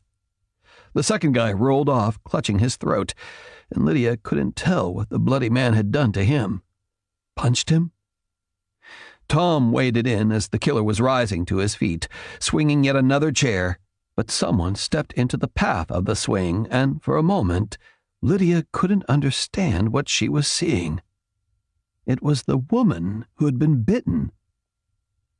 Her face and clothes were splashed with her own blood, and there was a black, ragged hole in the front of her throat, but she bared her teeth and leapt at Tom like a cat. They both went down, and Lydia lost sight of her friend. Then she was moving. She snatched the microphone stand from in front of Jeremy and leapt off the stage. She was only 5'1", and the mic stand was taller than she was, but Lydia took it in a 2-handed grip and swung it with all the force and focus of a major league ball player. The chrome shaft made a glittering arc, and the heavy black base hit the woman who was atop Tom right in the side of the head. There was a meaty crunch that sent such a shock wave up the length of the stand that it shivered it right out of Lydia's hands. She staggered backward and collided with someone. She felt hands on her shoulders, trying to pull her backward. Lydia pivoted and swung her right arm as hard as she could to dislodge the grabbing hands. She didn't need any Galahad to pull her to safety. Lydia knew how to fight, mean and dirty, and she wasn't about to let some psycho bastard hurt Tom. But as she spun, she looked up into the face of the man who had grabbed her. A tall man, bare-chested, ugly and powerful, covered in blood from eyes to knees. A man who smiled at her. A man whose dark eyes looked her up and down. "Nice," he said. "Juicy." And then he lunged at her, teeth snapping. "It's not funny," she thought. "This isn't funny."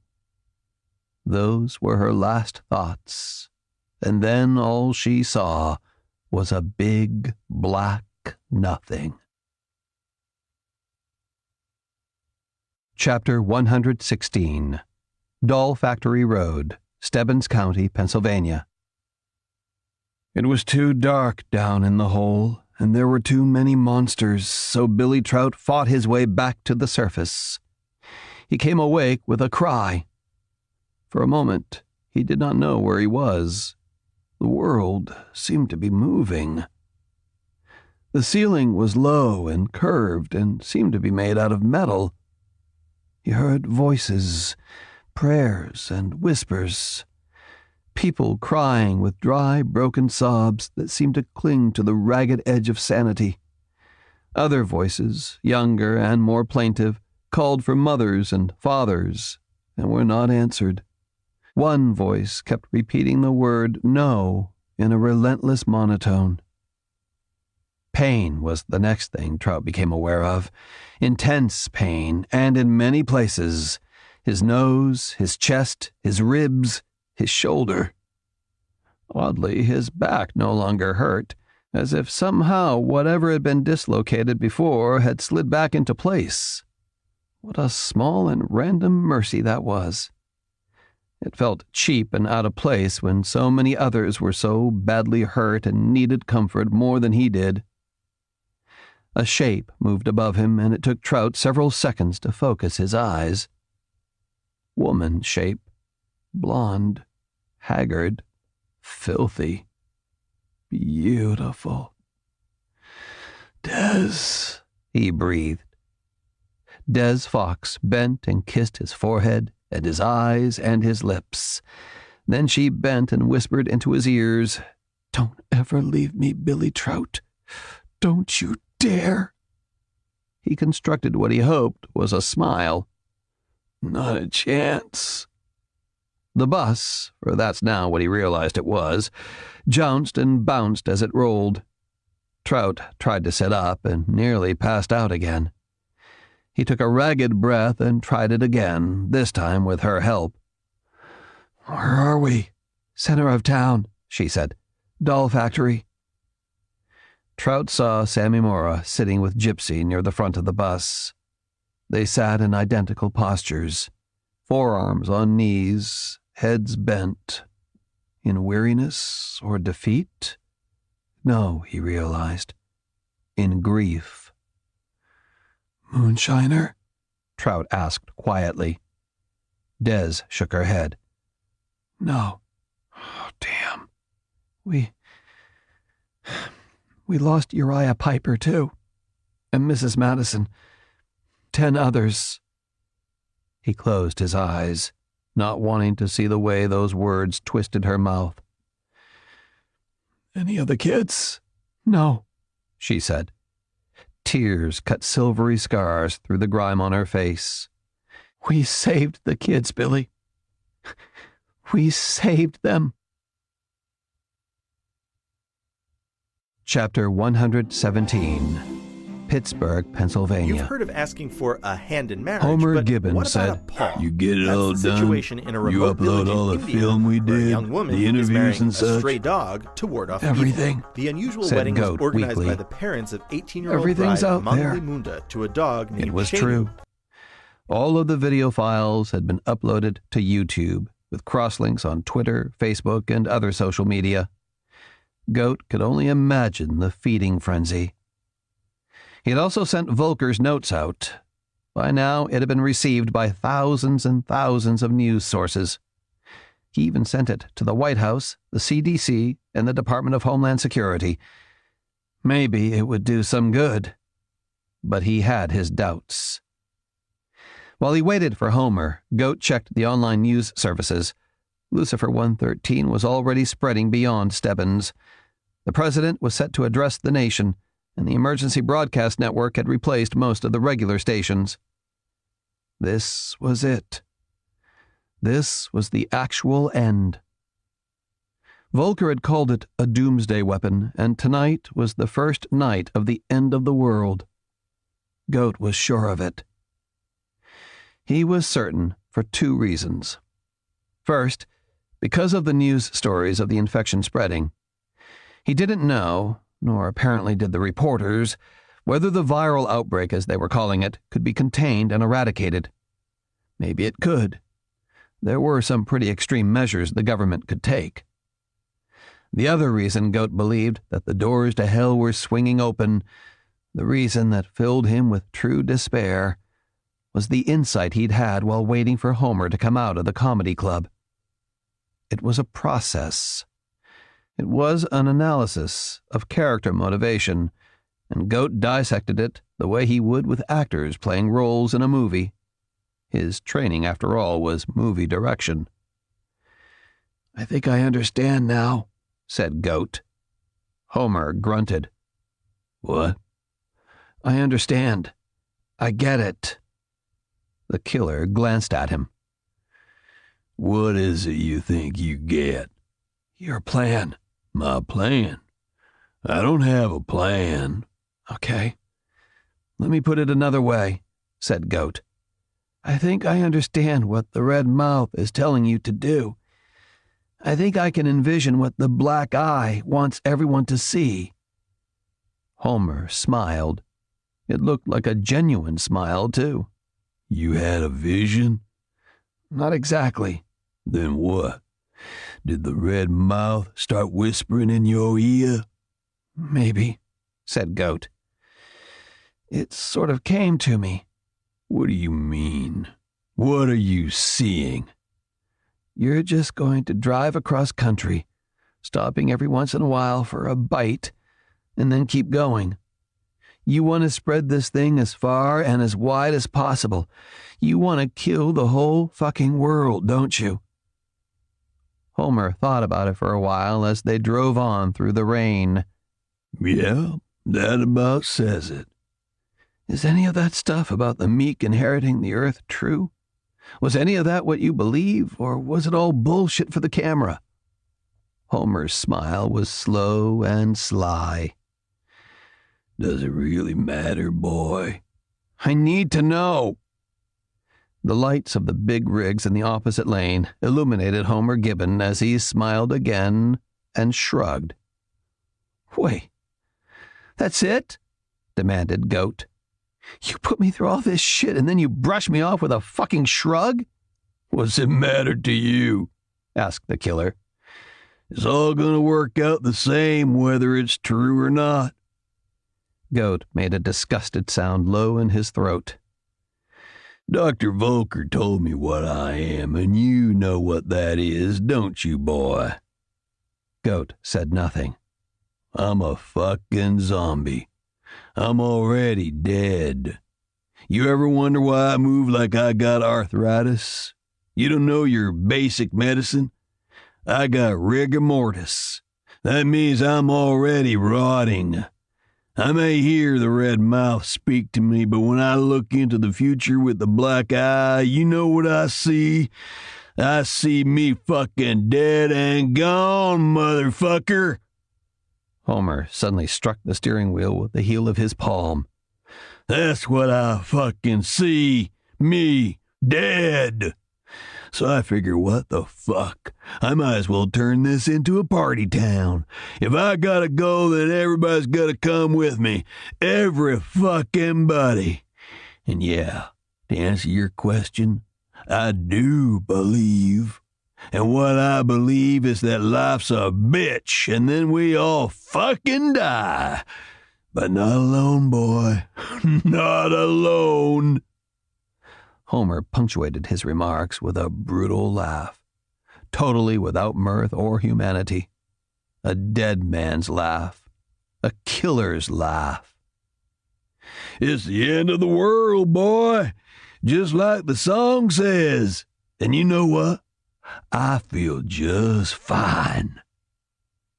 Goat stared at him, and something in his head seemed to break, to snap, to tear open. Maybe it was the black eye opening so he could see his own future. Maybe it was that. If so, the future that Goat saw was that of a desolated world. It was a wasteland of disease and rot, and there, standing amid an endless crowd of unmoving, unthinking, undying dead, was his own body, robbed of life, of hope, of any possibility of anything. It was the ugliest thing he could imagine, bleak and pointless. He leaned closer to Homer Gibbon, wanting to see the killer's face clearly in the whitewash of headlines. As each of the big interstate truckers whisked by, he saw that evil face in a stark strobe. Each blink, each flash image was identical, inert, eternal, irredeemable. He said, "Fuck you!" Then he grabbed the steering wheel in both hands, shoved it to the left with all his strength, and sent the Escalade careening into the headlights of a monstrous 18-wheel Freightliner pulling a full load of steel I-beams. Right into 80,000 pounds driving at 82 miles an hour. Although the impact opened 1,000 red mouths in the flesh of Homer Gibbon, they whispered no secrets, and the black eye went forever blind. Part 4. First Night. So, when the last and dreadful hour this crumbling pageant shall devour, the trumpet shall be heard on high, the dead shall live, the living die, and music shall untune the sky. John Dryden, A Song for St. Cecilia's Day. Chapter 118. Atlanta, Georgia. No one at the bar knew his last name. When asked, he said that his name was John. It wasn't exactly true, but true enough. John sat at the end of the bar, drinking red wine, making it last, paying for it with money he had taken from the biker he had killed. He would have more money when he sold the motorcycle. John was not a biker type. He disliked machines, and especially loud ones. Noise irritated him. It was hard enough to listen to all of the voices in his head without those kind of distractions. The bar was quiet, especially this early in the day. The bartender, 2 other early bird customers, and John. He'd come in as soon as it opened, found his favorite stool, and sat down to watch the news. So many wonderful things were happening in the world. Pennsylvania, Maryland, West Virginia, and Ohio had all clearly been touched by the hand of God. He wondered if that meant that it was starting. The fall. The collapse of the false world of idolatry and sin. It was something for which he had prayed every day of his adult life. It was something he always believed would happen one day. The fall. Then the news station interrupted its own broadcast to play another video clip from a reporter named Gregory Weinman. The reporter, who was somewhere in the affected area, had been sending videos all night, and at first the press had dismissed them as elaborate fakes and the worst kind of practical jokes. As the night burned away and the morning dawned with fear and promise, the reaction to those reports changed. Now they were being trotted out as hard news, news that terrified everyone at the bar, except John, who found them so incredibly comforting. The TV reporter warned that the footage they were about to show was disturbing and contained images not suitable for children. John saw the predatory gleam in the reporter's eyes. Then the footage began, showing a man that John immediately recognized as the supposedly executed serial killer Homer Gibbon, as he went into a 7-Eleven and began attacking people. It was all very messy and crude. John did not like biting. He always preferred knives. Knives held within them a purity of purpose. They were instruments of God's will. John had several of them in special pockets he'd sewn inside his clothes. He was never without his knives. The video played out, and then it cut to the interior of a car as Homer Gibbon spoke about why he was doing what he did. He spoke about seeing with the black eye. He spoke about hearing the secrets of the red mouth. The red mouth. That was something John understood, though he had never used the exact phrase before. Red mouth. How perfect. How apt. He mouthed the words, and they felt like ambrosia on his tongue and lips.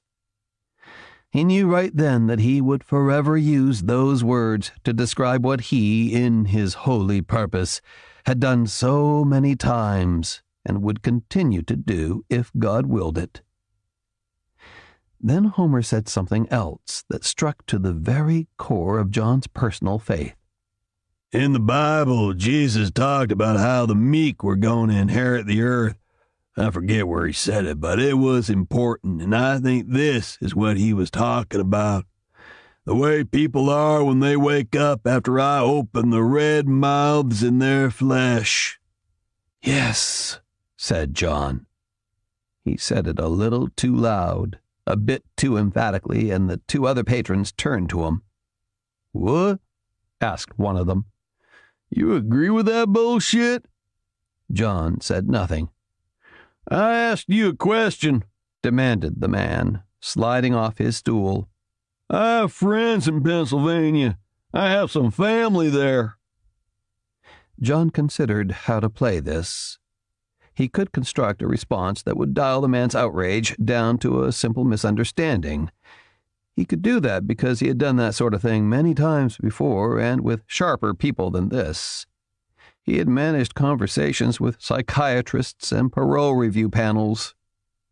And yet, on the screen, Homer Gibbon continued to talk about the meek inheriting the earth and about how he was helping them have eternal life, about how it was God's will for a peaceful planet, a world without war, without hate, a world of the silent, mindless meek, a world of people emptied of everything except the grace of a loving and generous God. John understood and agreed with everything Homer Gibbon said. Yo, asshole, said the loudmouth, moving down the bar toward John. I'm talking to you. His last words were gone, trapped inside the man's chest, unable to get past the blood that now filled his throat. The man stared in uncomprehending horror at the glittering steel that seemed to have appeared as if by magic in John's hand. The other patron and the bartender gaped at what was happening, their incomprehension every bit as great as the dying loudmouth. John? Asked the bartender. What the hell did you just do? Explaining would take too much time, and John did not believe either of these men would truly understand. He killed them both. They tried to make a fight of it, as if that mattered. As they lay bleeding, with red mouths opened in their flesh, John watched the face of Homer Gibbon. This was the face of the chosen of God, the rock upon which a new church was being born in the farmlands of Pennsylvania. "You are my God," he told the killer on the TV, "and I will be a saint of your church." Smiling, filled with great joy, St. John wiped his knives clean and stepped out into the morning sunlight, knowing with total certainty that the noisy, cluttered, sinful world was about to fall. It was all going to become quiet, as God so clearly intended. Chapter 119. Route 40. Fayette County, Pennsylvania. The buses painted a long line of yellow through the gray of the pre-dawn morning. Des, Trout, and Sam sat in a huddle in the front of the lead bus. They passed a few cars, but they were all driving too fast. Panic speed, thought Trout. A UPS truck lay on its side at a crossroads, and several figures were hunkered down around a ragged red thing that twitched even as it was consumed. Off in the distance, on the far side of a massive cornfield, a farmhouse burned, flickering its souls to the winds. They found an armored personnel carrier standing alone and empty on the shoulder of the road. Sam and the remaining members of the Boy Scouts got out to check it. Des went with them, and Trout, weak and trembling, stood in the open doorway of the bus. There was no blood on the APC, no scattering of shell casings, nothing to indicate a battle. However, it was completely empty. No crew, no bodies, no traces of how it came to be abandoned there. Boxer, Shortstop, and Gypsy came back with armloads of ammunition and extra guns. Sam tottered back, carrying a heavy metal case of fragmentation grenades. They stripped the APC of everything of use, and all of it done in a hasty silence. Then they piled back into the buses, and the convoy began rolling. The landscape that whipped by seemed murky and deserted to Trout, though his gut told him otherwise. Twice he saw figures in the woods, pale and silent, watching the buses as they passed. Inside the bus, things quieted down. Many of the children were asleep, dragged into troubled dreams by shock and exhaustion. Others sat and watched the forest with the fixity of attention of a bunch of plastic mannequins. Des followed the line of Trout's stare and took his hand to give it a gentle squeeze. Sam sat nearby, thumbing bullets into a stack of empty magazines. His eyes were shuttered windows. Jenny DeGroot came and squatted down in the aisle. She had somehow conjured hot coffee. "It's instant," she apologized, handing out steaming styrofoam cups. Trout took his with a greedy sigh. "I don't care if it's boiled gutter water." He burned his tongue on the first sip, didn't care, blew on the surface, and took another sip. Sammy Mora sat with his head cradled between his palms, eyes unfocused as he stared into his own thoughts. "I was sorry to hear about your friend," said Trout. "Moonshiner," murmured Sam, nodding his thanks. "What was his real name?" asked Des. "Staff Sergeant Bud Hollister. Good old boy from Alabama." Des nodded. "He had biker tats. He used to ride?" A memory put a faint smile on Sam's hard mouth.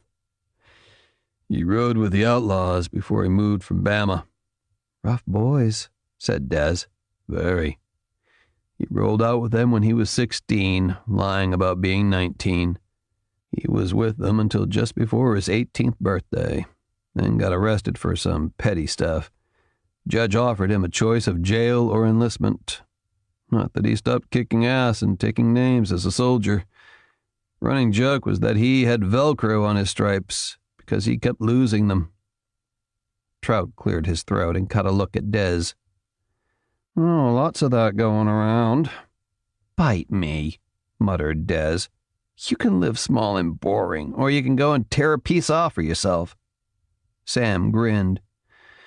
"You and Moonshiner would have gotten along fine." "He wasn't half bad looking." "Hey, I'm sitting right here, you know," Trout reminded her.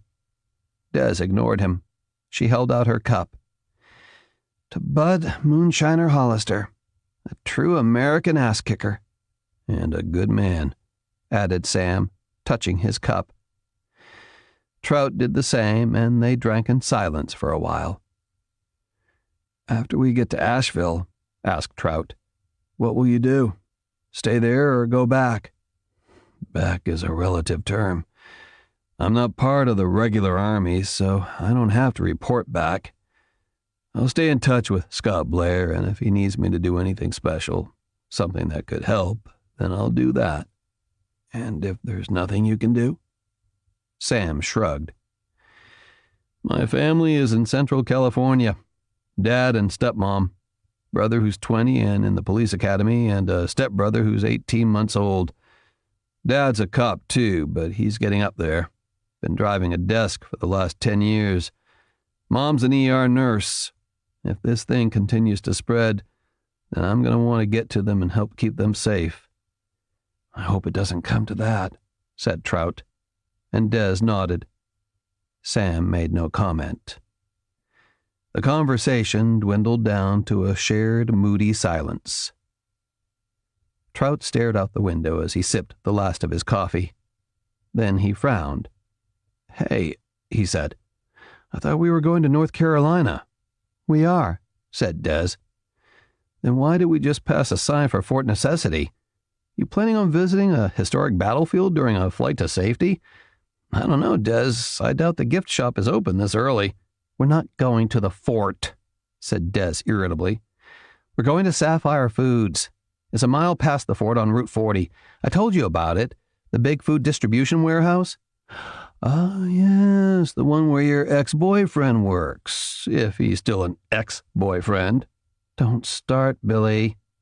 "It's a good call," said Sam. "We got less than half the supplies out of the school." Trout knew that it was a good idea, but he didn't want to admit it. He fished for an objection. "What if they won't let us take anything?" "We'll ask nicely," Sam suggested. "Charlie will give me what I want," said Des. "Charlie? Charlie who? And why would he give you anything? Would that be a matter of him committing a crime?" "We're in a state of emergency." "Uh-huh. And Charlie likes kids. He always has. He coaches the boxing and wrestling teams at the PAL and—" Whoa, wait. Are you talking about that Charlie?" Des colored and said nothing. "Are you freaking serious, Desdemona Fox? Him?" "Who?" asked Sam, but he was ignored. "He's a scumbag, a thug, and very likely an actual criminal," said Trout. "He's not that bad." "Oh, your nose grew 6 inches when you said that." Trout shook his head in genuine disbelief. "I know you've dated some lowlifes over the years, Des, but how drunk were you when you thought dating Charlie Pinkeye was a good idea?" "He doesn't like to be called that. I don't care what he likes or doesn't like. Charlie's a psychopath. So's his brother and so's his dad. Didn't his old man kill Charlie's mother? It was never proved. Might have been suicide. But what does that matter, Billy? We're not going there so I can give him a blowjob. We need supplies, and I know that if I explain the situation, he'll help us. And if we need to, he'll let us stay there." Trout began to fire back a crushing reply, but the driver called out, "We're coming up on it." The bus rounded a curve in the road, and there it was. A tall double fence encircled a plot of land that had to be a mile per side. The heavy-gauge rolling gate was peeled back on its hinges, the pipe frame twisted into a useless curl. The vehicle that had hit it, a Staples delivery truck, was still wrapped inside the gate like a spider caught in a web. The driver's door was open and splashed with black blood. "No, no, no," said Des under her breath. In the middle of the property was a massive one-story building made from dull gray stone blocks. As Des had said, there were no windows at all, but along one side there were bays for 50 trucks. A dozen trucks were backed into bays. There were a dozen cars parked haphazardly in the lot, some crumpled together. One sat there, burning in the dying drizzle.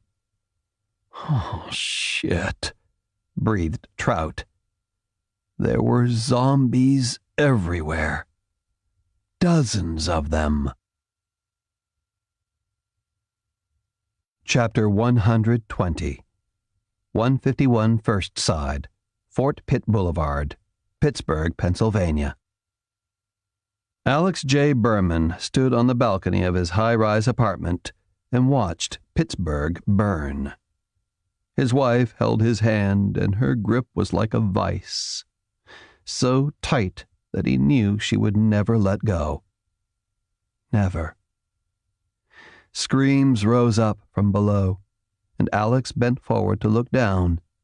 23 stories below, moving through patches of sunlight and shadow, the crowds surged. From up here it was impossible to tell who was infected and who was not. Or at least, not yet. Everyone was in motion. Cars and trucks moved through the crowds, and from up here they looked like leaves buffeted along atop a moving stream. Alex wondered how many of those people the vehicles rolled over. Up here you couldn't hear the sound of breaking bones. Only the screams and the gunfire. And the explosions. Those were continual. The rains had dwindled to nothing and then faded as the sun burned through the clouds. The sky above was pretty and blue, a bright blue, like the summer skies of his boyhood. Pretty. Birds flew up there, far above the sounds of dying from below. Behind him, on the other side of the closed French doors, fists beat on the glass. Small sounds made by small fists. Alex did not turn to look. He had done many things in his life, some brave, some crazy, but he was absolutely sure it would take a greater insanity and far more courage than he possessed to turn and look through that glass. He could not do that. His wife sobbed. Once, a deep sound that was filled with everything either of them ever needed to say. Except for one more thing. Alex turned to his wife and smiled at her. "I love you," he said. "And I always will." Her tears glittered like jewels in the sunlight. Still holding hands, they stepped off the balcony ledge. Chapter 121. Sapphire Foods, Route 40, Fayette County, Pennsylvania. "What do we do?" asked the driver of the bus. The lead bus idled in the short curving driveway. The others were still around the bend. So far, the infected in the parking lot had not reacted to the bus. They were all close to the building, which was hundreds of yards away. "We have 3 choices," Sam said quickly when Des joined them. "First choice is we bug out now and take our chances with the supplies we have. It's less than a day to Asheville." "Sure," said Des bitterly. "If the roads are clear. If people are going apeshit, and you know damn well they are, then those roads could be jammed and those buses can't exactly go off-road. It could take a day or it could take a week, and we don't have a week's worth of food and water. Nothing close to it. Most of that stuff got left behind at the school." "Okay. Second choice is my team draws the dead off to one side, away from the building, while you park the buses and offload everyone through the loading bays. Then we make this home base." "Good call," said Trout. "Right, Des? You said this place has plenty of food and water and their own generators." Des chewed her lip as she considered it. "There's probably enough fuel in the generators for maybe a week, 10 days at the outside. After that, the lights and heat and everything else shuts down. There are also no windows. Good for security, but once the lights are out, it's a big black box. And there are 2 bathrooms, but no showers. If it was a week, maybe. But since we don't know how long, and since we have no way of telling how many of those things are going to come sniffing around, we could be well and truly fucked if we get trapped in there." "Agreed." Sam sighed and nodded. "Then that leaves the third choice. Plan A, I guess. We load as much as we can and we get back on the road." They watched the zombies in the parking lot. "Can we actually do that with them hanging around?" asked Trout. "No, we'd need to take them out. I count, 30, 32. They're spaced out.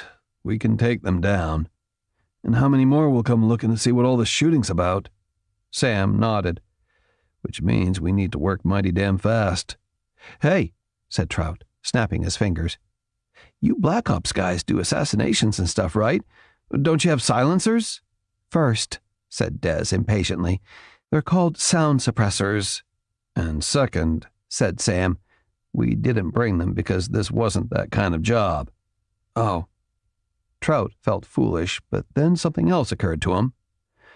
"Don't we have to check the building first before we go in? Who's going to do that while you clear out the yard?" "My team gets to do both," said Sam wearily. Then he brightened. "And I think I know a way to speed the process." He outlined it to Des, who approved. Then Sam touched his earbud and explained the situation and the plan to his remaining team members. Trout couldn't hear their replies, but he doubted they were any happier about this than he was. But it all began happening very fast.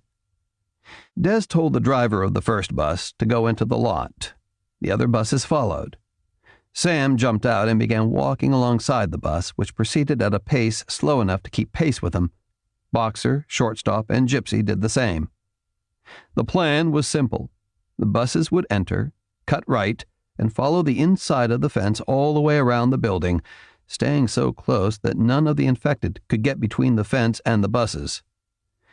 The engine sound drew the infected like a bright light draws moths, and soon the dead were shambling across the lot toward the lead bus. Sam and the Boy Scouts walked without haste toward them, and as each zombie came within 20 feet, one of the soldiers put it down with a single shot to the head.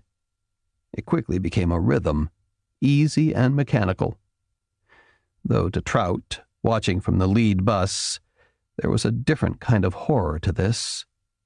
The zombies closed in, they were shot, the convoy inched along, over and over again. Aboard the buses, people started cheering with each kill, as if this was a game and the number counter jumped up with each death, as if the infected were no more real than animated monsters in a video game, as if each of those infected had not been a person hours ago. It shocked and repulsed Trout. Lucifer 113 had stolen the life from these people, and this, the necessary killing, took away their posthumous sham of being alive. But the reaction of the people on the bus, the cheers like spectators at the Roman circus, seemed to strip away the humanity of each infected. It reduced them to things rather than people. Somehow this indifference, or detachment, or madness, or whatever it was, frightened Trout every bit as much as the plague itself. As each cheer went up, louder than the first, Trout thought he could glimpse a future where the survivors of this placed no value whatsoever on human life. He knew that this was shock, that this was a shared traumatic stress reaction. He knew that, but he feared it too.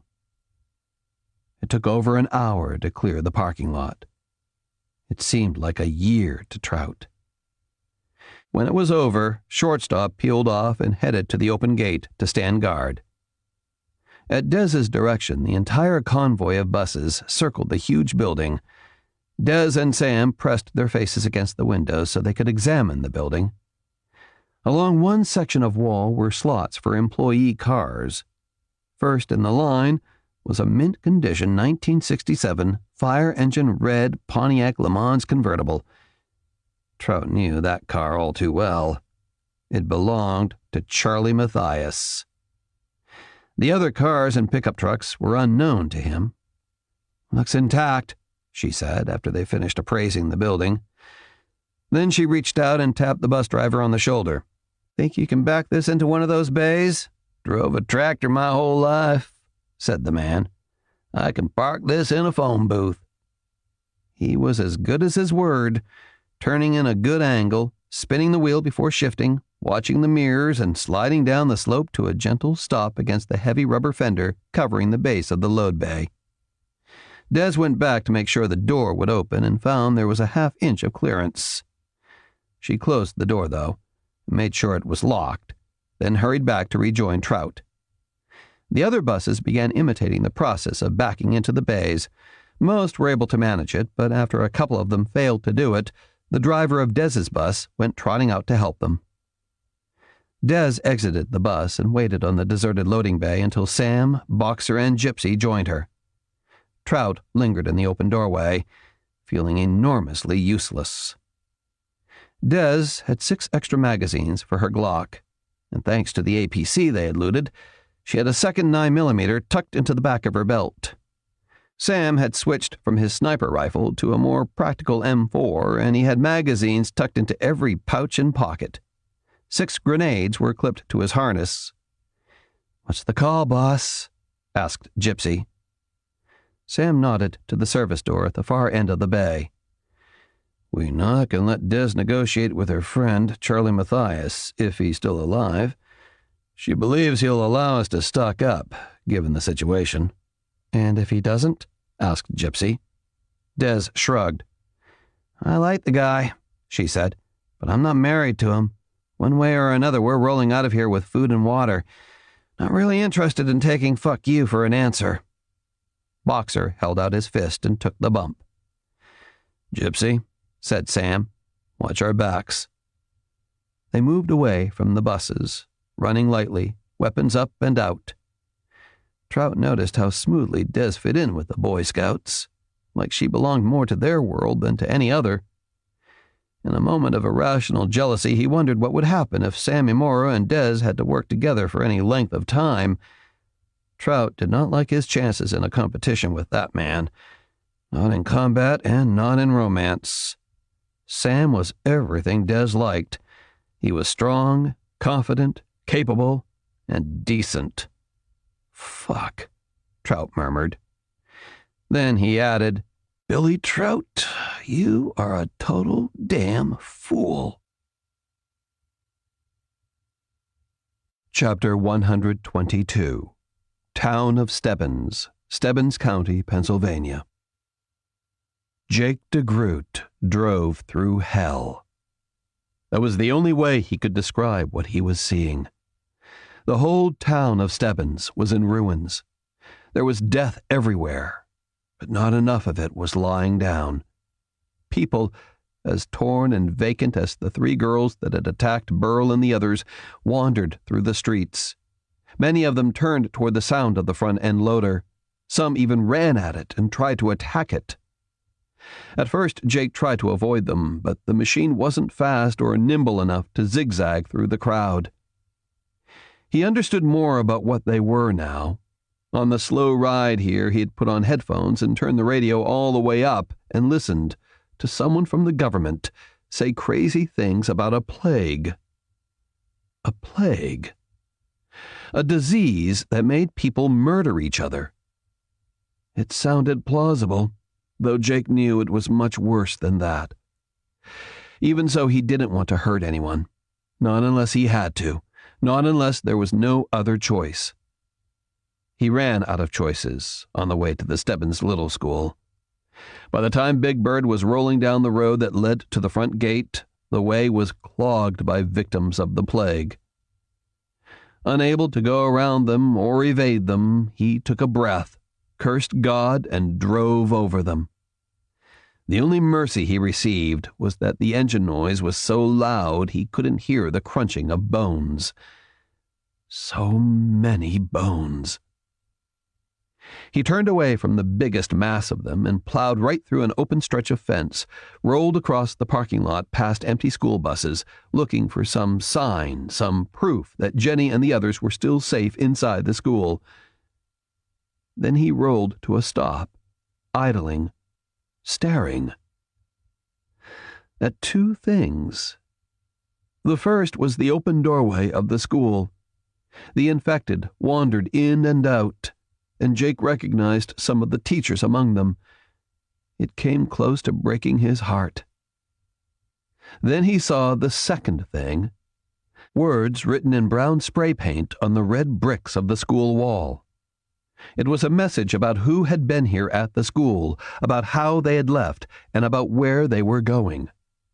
As he read it, the infected began climbing onto his machine. With a growl, Jake put the loader in gear, turned, and with some of the dead still clinging on, headed for the road that led out of town. Chapter 123. Sapphire Foods, Route 40, Fayette County, Pennsylvania. They were 20 feet from the service door when Sam froze, one fist raised. Then he waved the others up so they could see what he was looking at. The door to the building was not, as they first supposed, shut. It was slightly ajar, about a half-inch from a tight fit. That wasn't what jolted Sam, though. There was a partial handprint on the frame, just the palm and a thumb, the rest hidden by the door. The handprint still glistened with red blood. "Shit!" whispered Des. "Can God give us one fucking break?" Gypsy and Boxer shifted to take clear lines of sight once the door was opened. "Des," said Sam, "you open the door. I go in first, then my team, then you. Keep all lines clear. Nobody fires until and unless I do." He shifted to allow Des to grip the door handle. Sam finger-counted down from 3, and she pulled the door open quickly, blocked it with her leg, and took her gun in a two-handed grip. Sam went in first, moving silently on cat feet. The others followed, moving smoothly, weapons moving from corner to corner, covering everything. Des went in last, and stepping inside wasn't like stepping into a warehouse. It was like stepping into an abattoir. The place was massive, with hundreds of tall rows of steel shelves that stretched off into darkness. Most of the lights were out, except for small emergency lights bolted every dozen yards. There was not enough light to see into the building, but there was enough illumination so that Des could see that the walls to either side of the door and floor in front of her were splashed with blood. There were bodies everywhere, a dozen at least, and they lay in disjointed tangles, with arms and legs missing, heads crushed, necks chopped through. Trails of blood, shoes and bare feet, led off into the main warehouse and vanished down shadowy rows. Only one figure still stood. He was massive, with chest and shoulders so heavily packed with corded muscle that it made him look like a great pale ape. His skin was the color of milk, and there were dreadful scars covering his arms and face. Old scars, barely visible through the blood, both red and black, that covered him from scalp to boots. He glared at them with mad eyes, one bright blue, the other as red as a subway rat. He held a crowbar in one fist and a meat cleaver in the other, and he stood there, panting, wild and thoroughly savage. Sam, Boxer, and Gypsy immediately pointed their guns at him. Des pushed her way past the soldiers. "Charlie?" she said softly. The wild eyes flared, and for a moment it seemed as if this monstrous man would attack. "Don't," murmured Sammy Murrah. He said it very quietly. Charlie's eyes flicked to him for a moment, and the thick lips curled back from uneven teeth. Maybe it was a sneer, maybe it was a smile. In either case, it was unpleasant and feral. "Charlie," Des repeated. She lowered her gun, holding it in one hand and reaching out toward him with the other. The mad eyes blinked and blinked again, and each time there was a fraction less of the frenzied look and a fraction more of sanity, of realization of self, of recognition. "Des?" "It's me, Charlie," she said. "It's okay." "Okay," echoed Charlie Matthias, as if that was the strangest word he'd ever heard. "Okay? Jesus Christ, Des. What's happening to the world? Nothing's okay." He let out a breath and lowered the weapons. Sam and his team held their ground, though. "What happened here, Charlie? Who are these people?" The bodies on the floor were so badly mangled that it was impossible to tell who or what they had been. They're my boys." Des frowned. "You're my crew. The guys I fucking run with." He looked around in confusion. "Rico, Tyrone, Tony Dale, and Fezimio. Christ, Des, what the fuck's going on? We were playing cards, and Rico went outside to take a piss. Then he comes in all crazy and fucked up. Comes back with a whole shitload of people I don't know, and suddenly everything went to shit. Rico bit Fez. Bit his throat right the fuck out. Christ, Des, he started eating him. How's that not fucked up?" Charlie's voice was rising to a dangerous, hysterical note, and as he ranted, he began waving around his weapons. Sam shifted to stand between Des and the big man. Mr. Matthias, I am going to need you to calm down. Put down your weapons and put your hands on your head. Do it now. Charlie stared at him with total incomprehension. Who the fuck are you? What's happening? Somebody better fucking tell me what's going on. Charlie! Charlie! Yelled Des, and her voice was so loud and sharp that Charlie flinched as if he had been slapped. Haven't you listened to the news? Don't you understand what's happening? It's a plague. It's spreading out of control and it makes people want to kill each other. What? Stebbins County is gone. Everyone's dead. Everyone, Charlie. Except a bunch of kids and some other folks, some adults. We have 12 school buses outside and we're trying to get out of here. We're heading down south, but we need supplies. I came here because I knew you'd help us. I knew I could count on you, Charlie. With each sentence, she changed her voice from sharpness to soft appeal. It worked on Charlie, drawing him back from the edge. Is this real? Are you bullshitting me, Des? It's real. We're in trouble and we need your help.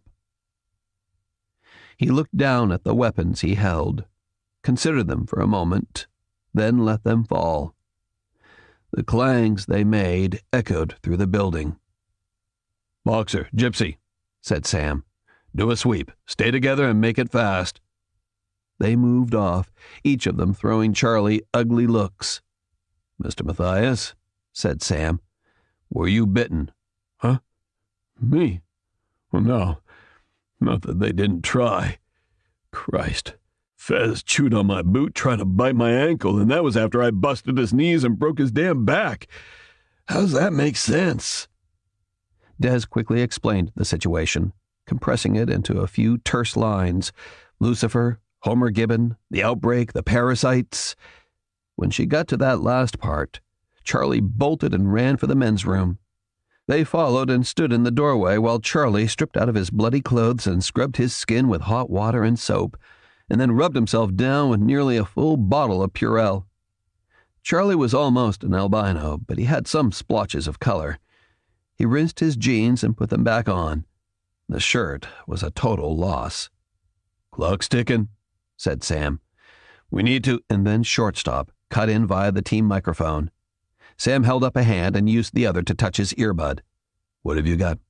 "We got incoming, boss." "How many?" "Too many." Chapter 124. Coldwater Canyon Drive, Los Angeles, California. Albert Godown tied his running shoes, stood and stretched slowly, feeling the muscles come undone, the cramps from the long flight gradually releasing their hold on him. His wife, Mary, was by the park, holding a deep lunge. She coughed a few times, but she controlled her reaction to it, keeping it small. "You okay?" he asked. Mary nodded, then shrugged. "It's good." He waited for more, but that was all she said. So he nudged it a bit. "You still sick to your stomach?" "Not really." Albert walked over to her. "Come on," he said. "You were sick as a dog last night." "Just air sickness. It was like a rodeo up there." "Are you sure? They're still talking about some kind of flu on the news." She shook her head. "It's better than it was. Might have been allergies. Did you smell the air on the plane? Until they closed the doors, it smelled like we were parked right next to an open sewer. Burned my eyes." He nodded, though it hadn't bothered him as much. "It was worse by that hotel." Because of the first wave of Superstorm Zelda, the flights the day before had been canceled, and the airline had put them up at a hotel near the Pittsburgh airport. The kind of hotel you only ever stay in if your flight is canceled, and is that or sleep in the terminal. They'd worked out in the little gym, and when the rain let up for an hour, they jogged around the property for an estimated 5 miles. That, at least, had been the plan, but halfway through it, the humidity turned the air into a cold soup more conducive to swimming than running, so they bagged it and went inside. That humid air stank, too. and that's when Mary's cough started. A tickle at first, and then worse as the evening went on. It came and went, and didn't really settle down until this morning when they got a 6:45 flight out of there. They changed planes in Chicago after a 3-hour layover, and Mary's cough sparked up again, but settled down once they were on the plane. Now it was back to being an infrequent thing. Still there, though, and he thought she should have it checked out. He told her so. "It's just allergies," she said. "Or whatever. I bet if we get a good run now, it'll just go away. So nice and dry here." To prove her point, she took a deep breath and let it out. "See?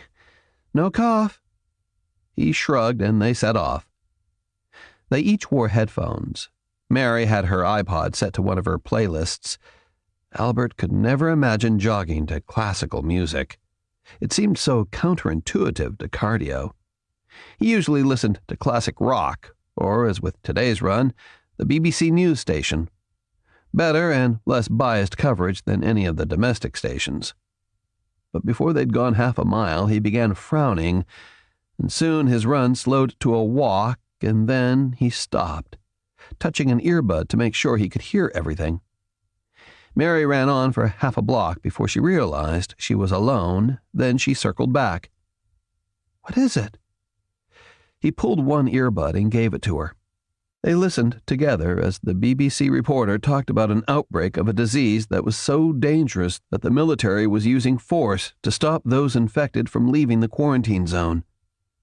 Albert saw Mary mouth the word military. The reporter said that the quarantine zone included large parts of Pennsylvania, Maryland, West Virginia, and Ohio. They stared at each other, stunned by this, not believing it, unable to not believe it. They looked around them. The California sun was still shining. Birds coasted on the thermals high above them. Children played in front yards. The reporter said that the estimated death toll might reach 500,000. Mary said, "What?" All Albert could do was shake his head. This happened while they slept in an airport hotel, while they were in the air. But it must have started while they were still in Pittsburgh. It had to have been mere miles from them. How did they not know about it? How could something this big have spread so fast? Mary coughed again and wiped at her mouth. Albert didn't much notice it this time. His mind was reeling. Then Mary coughed again, much harder, much louder. It doubled her over, and Albert lunged to catch her. "Jesus Christ!" he cried as she sagged against him. "Are you all right?" She wiped her mouth with the back of one trembling hand. And the moment froze for both of them as they stared with abject horror at the wetness smeared across her hand. It was not the colorless wetness of spit, nor was it blood. It was black. And in the black wetness, small white shapes wriggled. Mary screamed. Albert screamed too. Chapter 125. Sapphire Foods, Route 40, Fayette County, Pennsylvania. They hurried outside and stood on the dock, watching with sagging hearts and growing horror the roads beyond the fence. Des felt like she was caught in an endless loop. This was the schoolyard all over again, except there was a 40-foot wide gap in the fence. Sam turned to his team. "We need to secure that fence right now." Charlie stared at the approaching wall of the dead. "Hope you don't expect me to—" "No," said Sam tightly. "You can go back inside and help Des find what she needs. Do it fast and do it now." Charlie got a look at Des and straightened as if realizing how bad his remark sounded. "Hey, don't get me wrong. I'd hold the line, but I don't got a gun." Sam's eyes were cold. "You won't need one to carry boxes. We'll hold the line." With that, he turned away and began running toward the open gate with Boxer and Gypsy at his heels. Des lingered for a moment, then spun and raced for the building, shouting for all the adults to gather on the dock. Charlie's pale face had turned beet red. He caught Trout smiling. "Fuck you grinning at?" "Nothing at all," said Trout. He began limping toward the loading bay, determined to be of some use, however small. Charlie shoved him roughly aside and jogged heavily after Des. He didn't see Trout shoot him the finger. Trout had just reached the loading bay when the gunfire began. He looked back and saw that the road was crowded with the dead. Chapter 126. Mariposa County, California. The cadets came in from a long run, all of them panting and sweating, some of them laughing, a few too exhausted for trash talk and chatter. One young man trailed the group, walking slowly while stretching his arms. He had been among the first group to complete the 10-kilometer run through the hills, but he had stopped for a long yoga cool-down. The other cadets nodded to him as they passed. Although he was a quiet and introspective man, he was well liked and respected.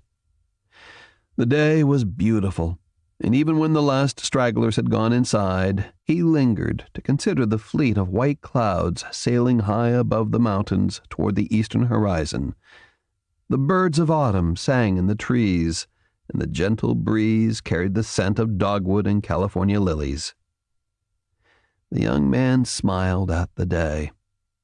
As he mounted the steps to the front door, he thought of his little brother, who was 1.5 years old.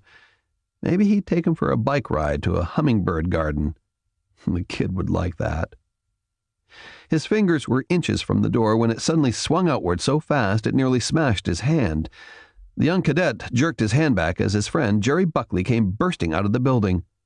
The men collided, but the young cadet was always fast on his feet, and he grabbed his friend and spun him, keeping them both from falling. "Damn, Jer!" he barked. "What the hell?" Jerry grabbed the front of his sweatshirt with both hands. "Christ, Tom, I gotta get home.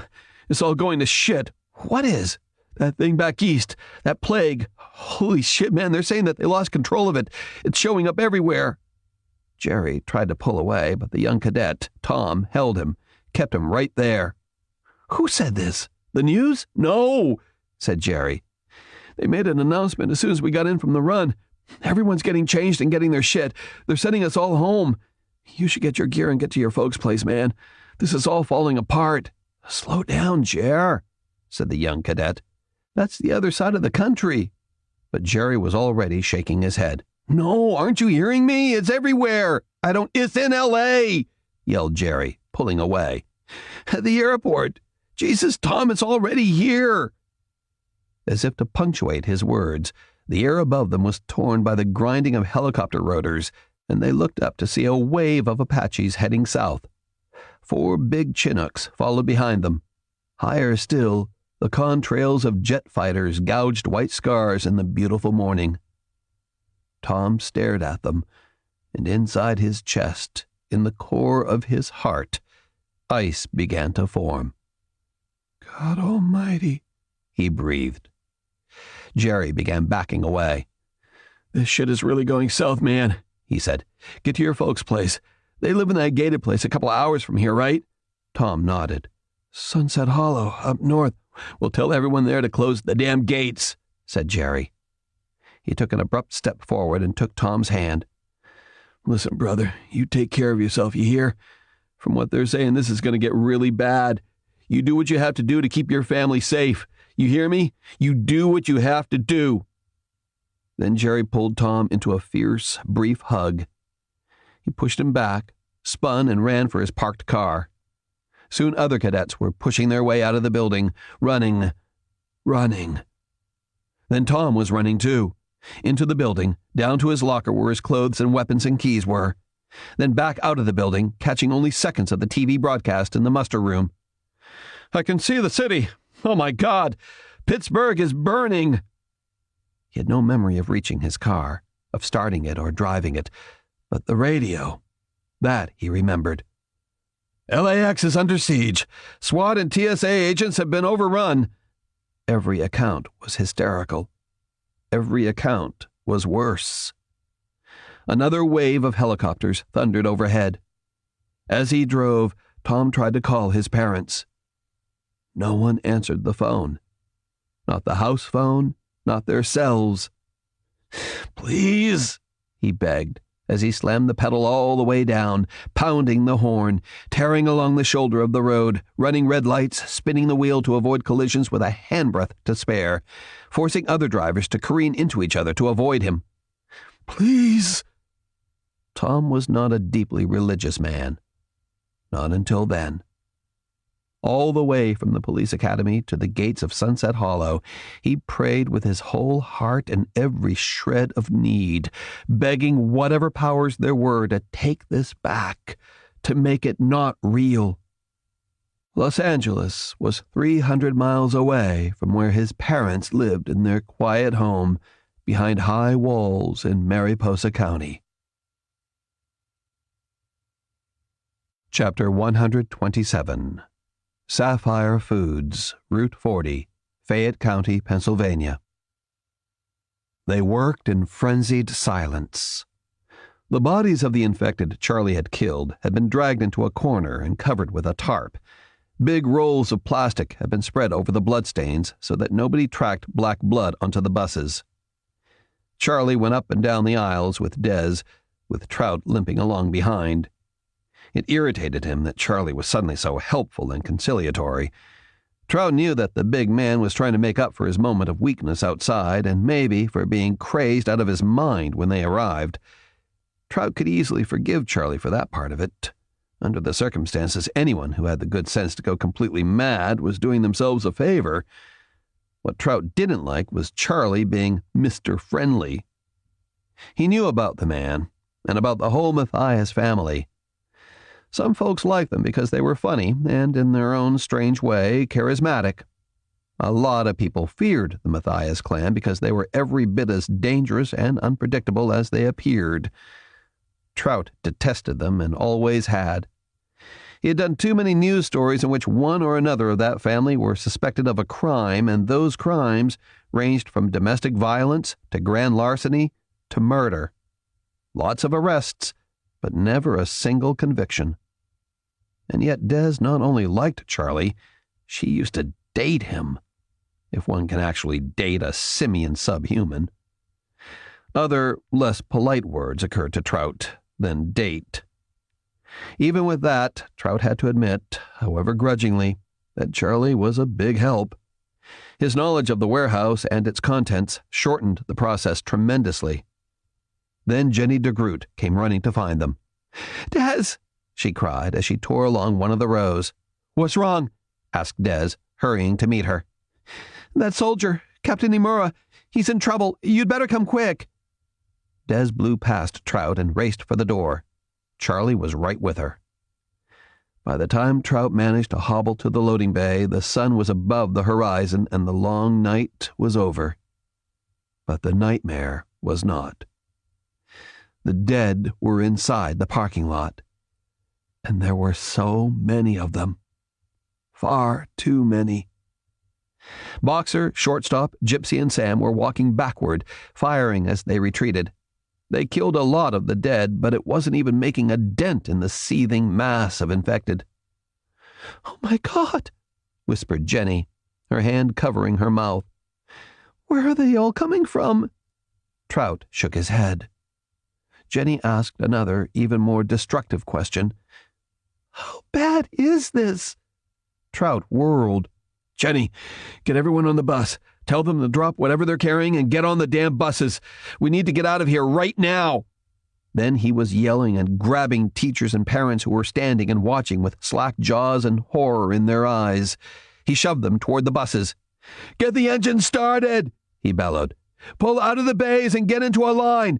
Check all the windows. Come on, move!" The gunfire was louder but more sparse, and when he turned, he saw that the soldiers were no longer backing away. They were running. It was a full rout. Sections of the fence were bowing inward, but that mattered less than the steady stream of zombies who crowded in through the big open gateway. Trout's orderly mind kept wanting to quantify them, to put a number to the horde. 1,000? No, that was too small a number. 2,000 or 3,000 at the very least. Coming from where? He tried to remember how many towns were nearby. There were a number of them, but not enough to account for these numbers. Then Trout remembered the highway.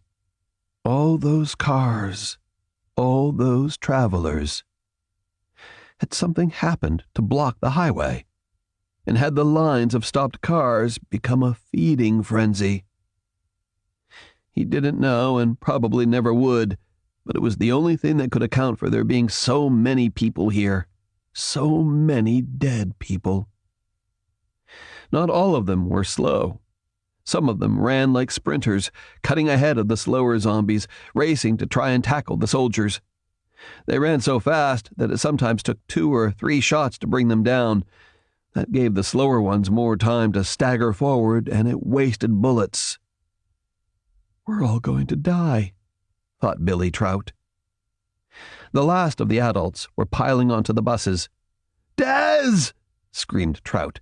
"Come on!"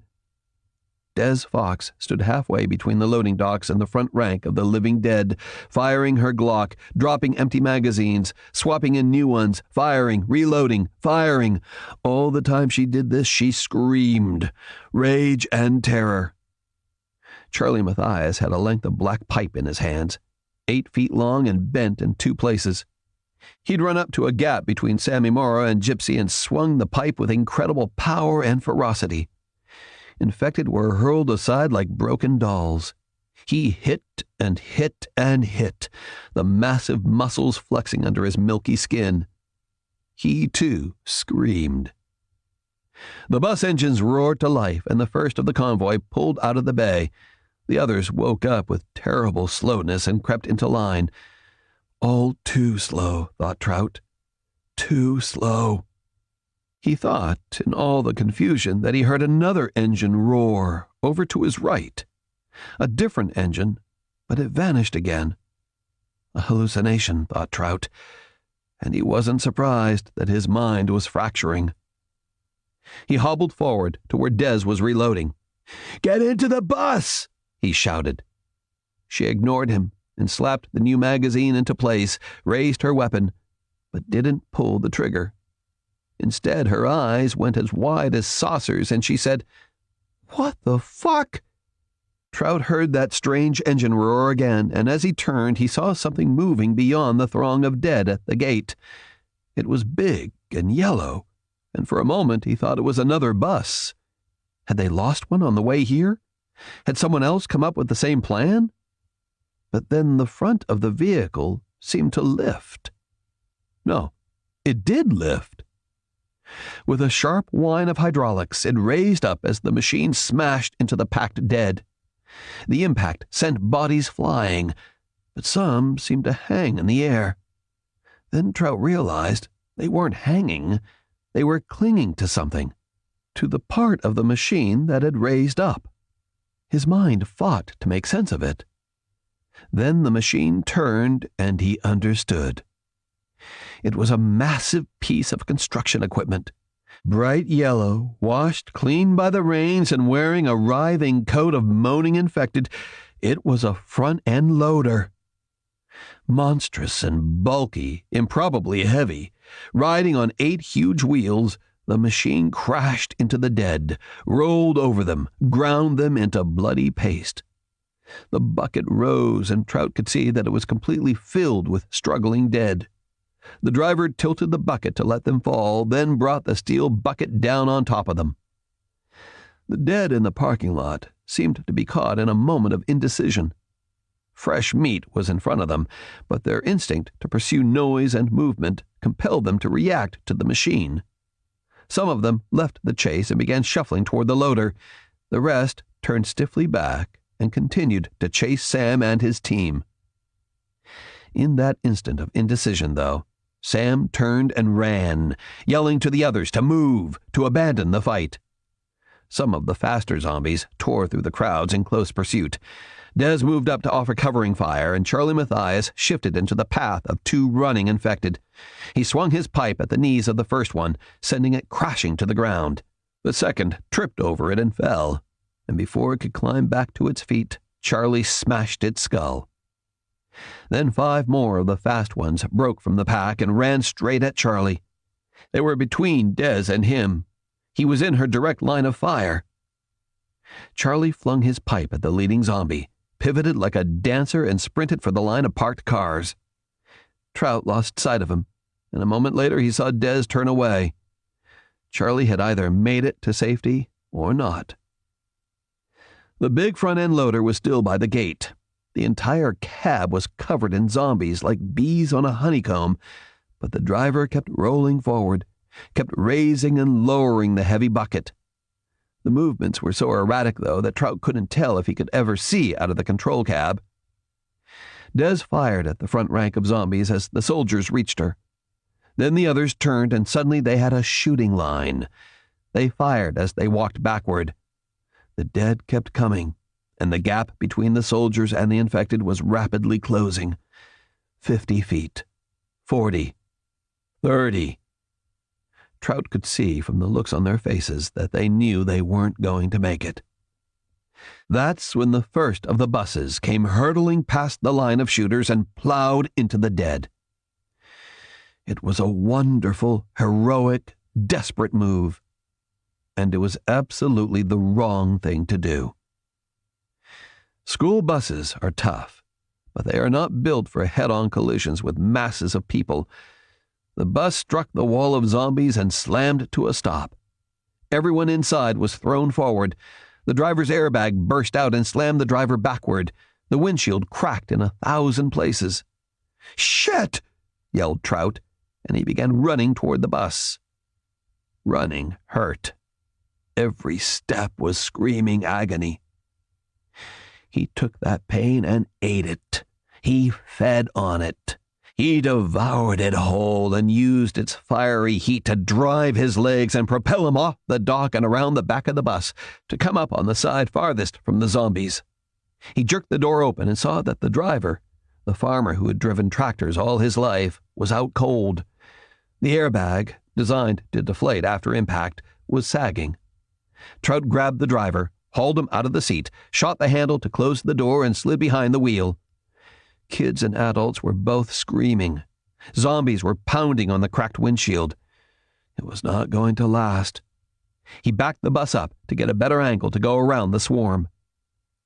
There was a series of loud thumps on the side and then on top of the bus, and to his horror, Trout realized that bodies were scaling the side of the bus. He started accelerating and was about to jam on the brakes to try and jolt the dead off the roof when he heard a fresh barrage of shots. From above. He looked to where Des and the soldiers had been, but they were gone. Then he understood. When the bus crashed, Des and Sam and the Boy Scouts had clambered atop the bus, out of reach of the dead. Could the dead climb too? He had no idea. He began moving forward again, but the dead were closing in and forming an impenetrable wall. With every few feet he had to slow down or risk another collision. The windows would never withstand another hit. Then there was that engine roar again, and the front-end loader came smashing through the wall of dead. The digging teeth of the big bucket crunched into the backs of the zombies, shattering spines, snapping their bodies backward. The dead still swarmed over the cab, but one by one they pitched off. Almost as an after-echo, Trout heard gunshots from above. Des and the others were clearing the dead off the cab so that the driver could see what he was doing. Trout felt movement beside him, and Jenny DeGroot was there, staring out the window in astonishment, pointing at the driver. "Uncle Jake?" she gasped. Trout understood. The big, burly man in the loader's cab was Jake DeGroot. He wore a fierce, strange grin as he worked the levers that brought the bucket up and down, up and down. From above, Trout heard Des screaming 2 words. "Turn around! Turn around!" Jake either heard it, despite the din of gunfire, moans, and engine roars, or he simply grasped the need of the moment. He began backing and filling, making a big, bloody, bone-breaking, meat-burst turn amid and atop the milling dead. They were legion. But the diesel monster with the hydraulic bucket was unstoppable. It completed its turn and began rolling toward the front gate, crushing everything in its path. As more of the dead swarmed up onto the cab, Des and the soldiers shot them down. The gunfire from above was continuous. The front-end loader roared out with a voice like a dragon. Jake lowered the bucket so that it scraped along the surface of the ground as the tons of unfeeling yellow-painted steel, splashed now with red and black, hit the wall of unfeeling flesh and bone. The front-end loader paused but for a moment as it pushed through tons of slack meat. Then the bodies fell to either side, creating a chute through which 12 yellow buses passed. When the loader reached the road, it turned right, and Trout followed. Trout caught a flash of red off to the far side of the lot and saw Charlie Mathias's red Le Mans go rocketing out of the gate, turn left, and head west. Within seconds, the vehicle was dwindling into the distance. In rumbling convoy, they left the warehouse behind. The dead followed in their hundreds, but even at the slow speed of the loader, the shambling mass of infected fell farther and farther behind. Soon, they were not following at all. Chapter 128. The Situation Room, the White House, Washington, D.C. Scott Blair and the President stood side by side in front of the big screen. There were now dozens of smaller windows open to show live streams of ongoing battles, of troops moving into position, of swarms of the dead moving through towns and cities, of the mass exodus of whole populations trying to flee the outbreak. The reports were coming in from all over. The latest incidents were in Oregon and New Hampshire, anywhere a car could drive or a plane could fly, which was everywhere. There was even an unconfirmed report of an attack in Charles de Gaulle Airport in Paris. A Delta flight from Pittsburgh touched down there. The news reports were erratic, wild, and probably true.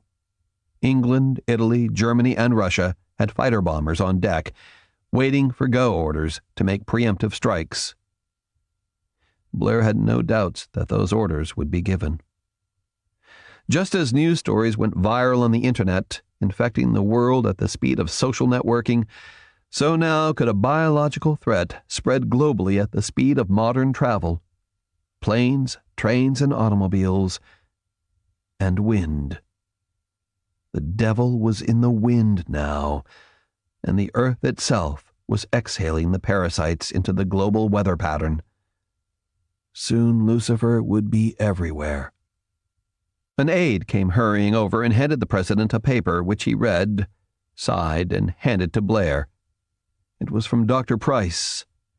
The Reaper counterparasite was in full development now.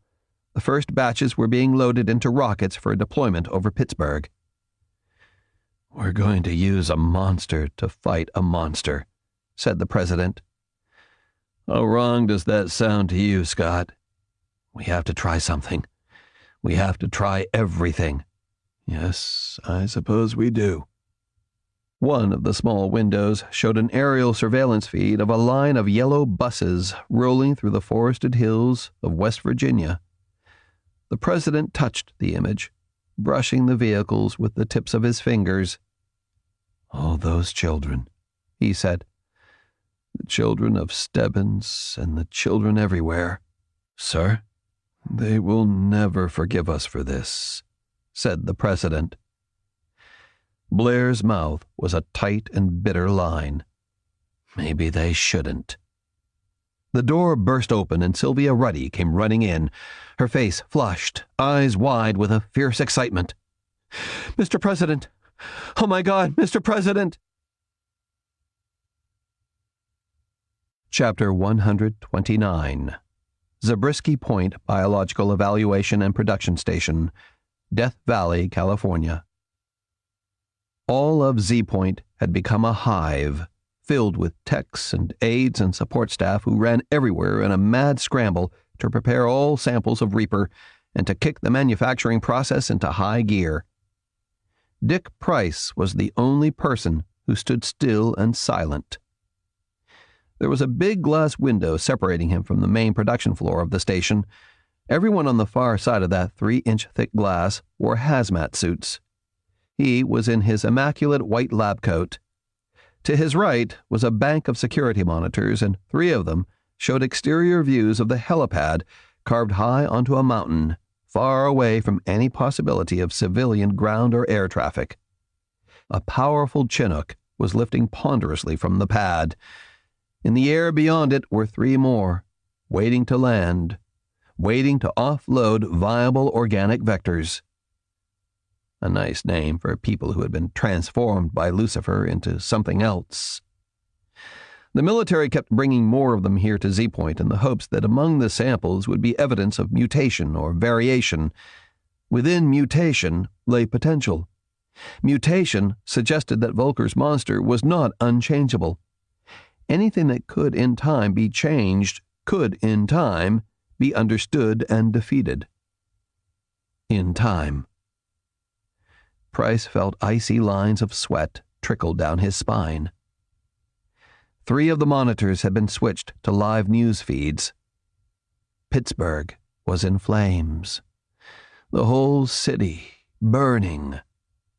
There were outbreaks in Philadelphia, New York, D.C., Atlanta, a dozen other cities, and now there were reports in Paris, London, and Madrid. The experts the press trotted out decried these reports on the grounds that no disease could spread that fast. And that was true enough if this was the beginning of the 20th century instead of well into the 21st. Any disease could spread at the speed of transportation. A lot of planes flew out of Pittsburgh in the hours after the fuel air bombs shot the parasites into the atmosphere and transformed Lucifer from a serum transfer pathogen to an airborne pathogen. A whole lot of planes. Beyond the glass wall, his people worked like crazed ants to produce and pack the Reaper mutagen. Price was too numb to pray that Reaper would work. The tests on the Volker infected were ongoing, but it would be months before any reliable conclusions could be drawn. He had told the president that. He had told the generals that. It might work was 1,000,000 miles away from it will work. It was even farther from we should try it. If only they had Volker's notes. He prayed to a God he'd long ago ceased to believe in. He prayed with every fiber of his being that there was still time to find that research and to study it for a doorway out of this hell. On the monitor, the 2nd Chinook was now landing on the pad, and the 1st was already dwindling in the distance.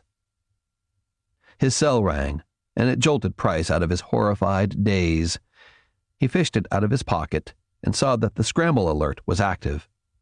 He punched that button and held the phone to his ear. "This is Price." "We have it," said a breathless Scott Blair. "What?" "The reporter who had them gave them to his cameraman, and he sent it all via Dropbox to his email accounts. The cybercrimes team cracked it and downloaded everything. I'm sending it to you now." Price closed his eyes and swayed. He murmured 3 words he would have mocked anyone else for saying. "Thank you, God." Chapter 130, Route 80, Fayette County, Pennsylvania. When they were sure it was safe, the convoy stopped in the middle of the road.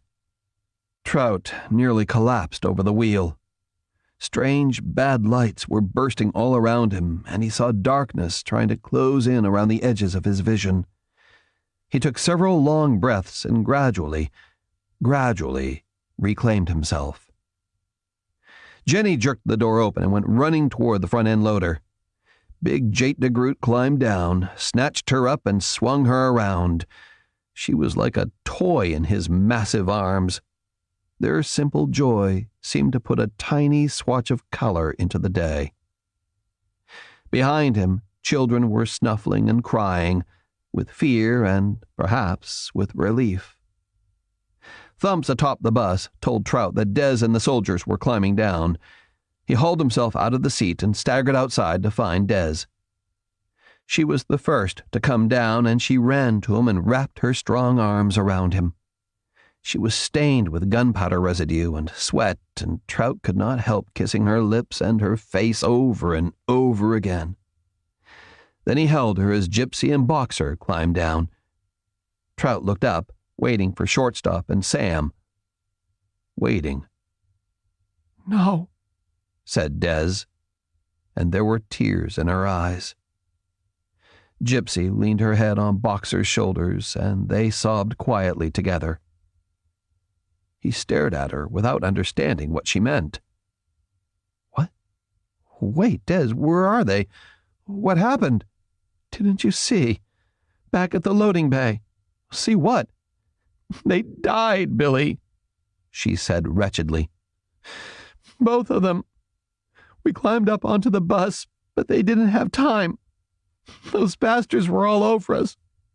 God, Billy, I tried to pull Sam up. I tried."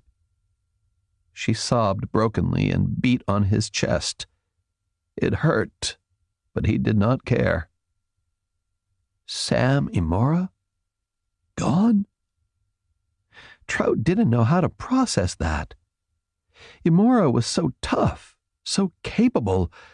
Trout was sure that he was the leading man in his drama, the hero that would save everyone. Gone. Off screen.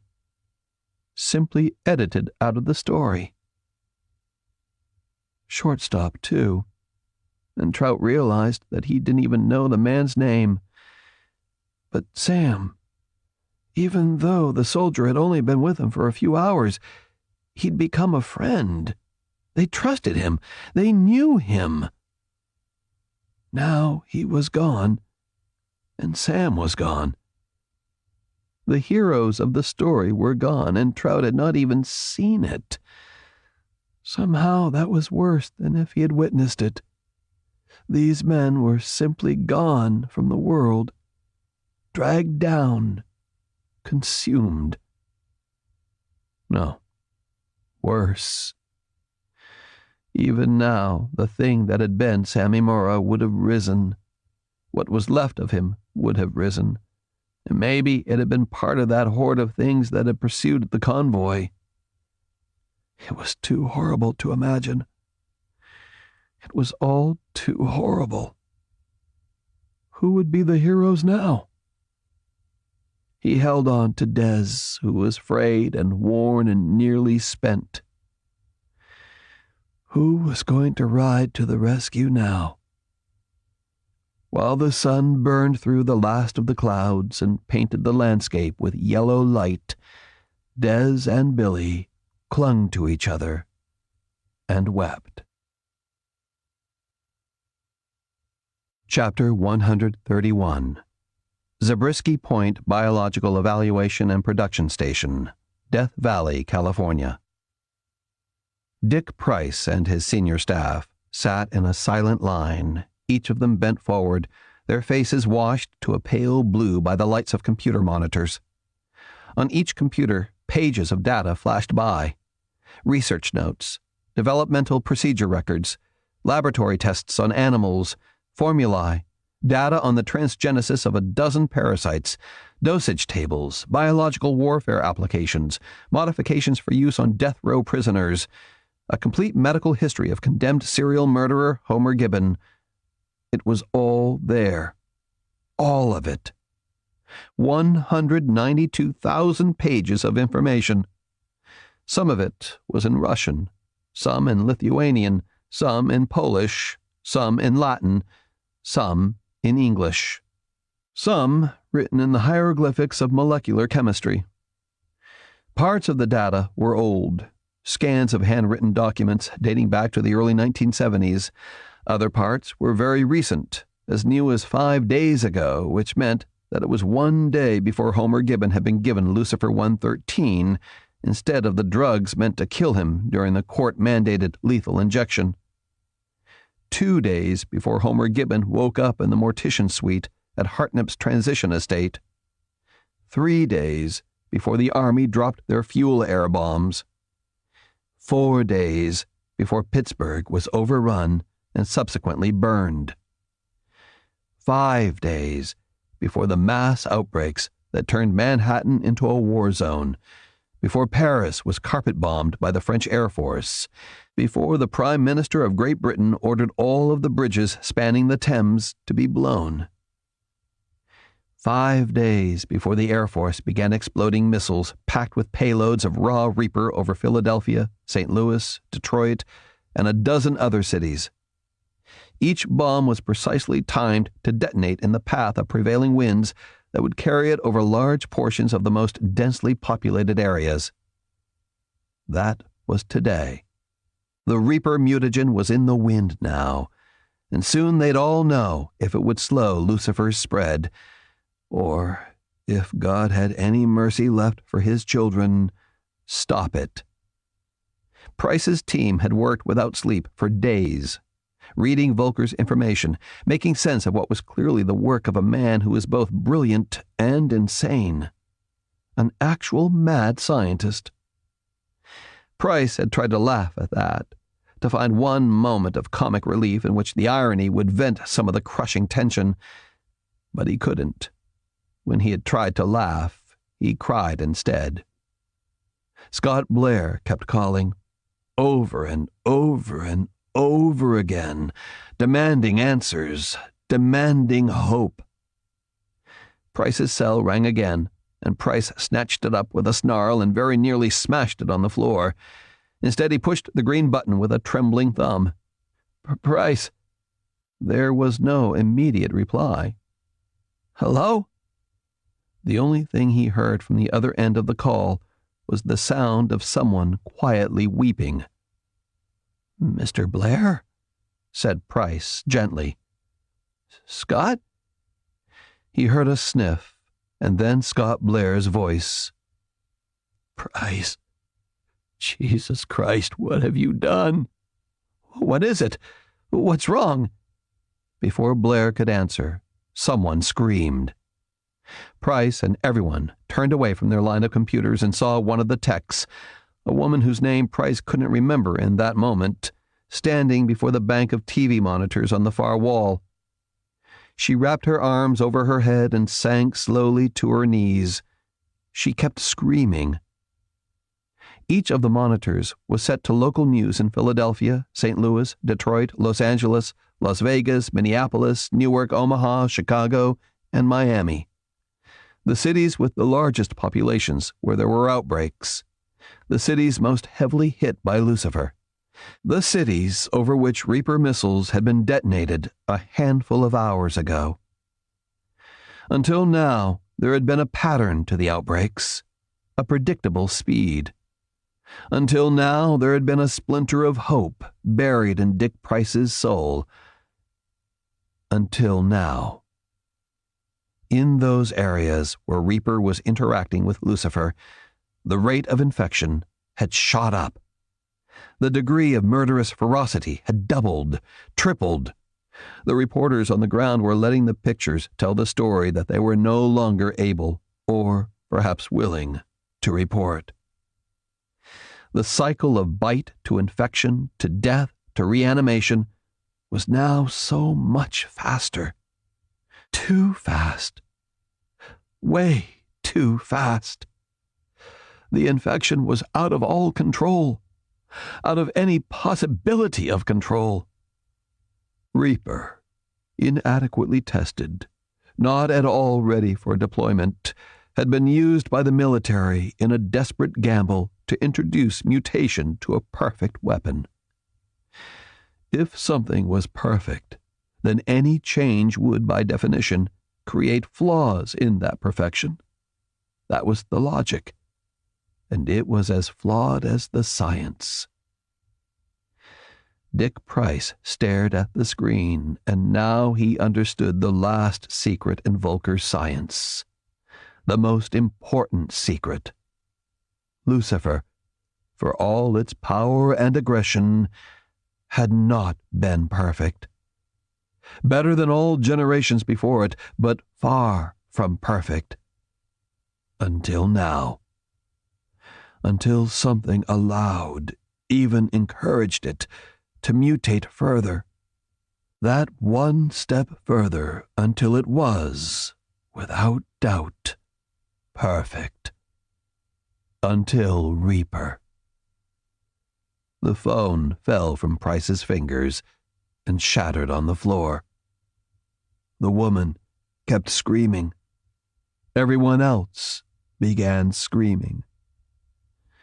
It seemed like the only possible response, the only appropriate response.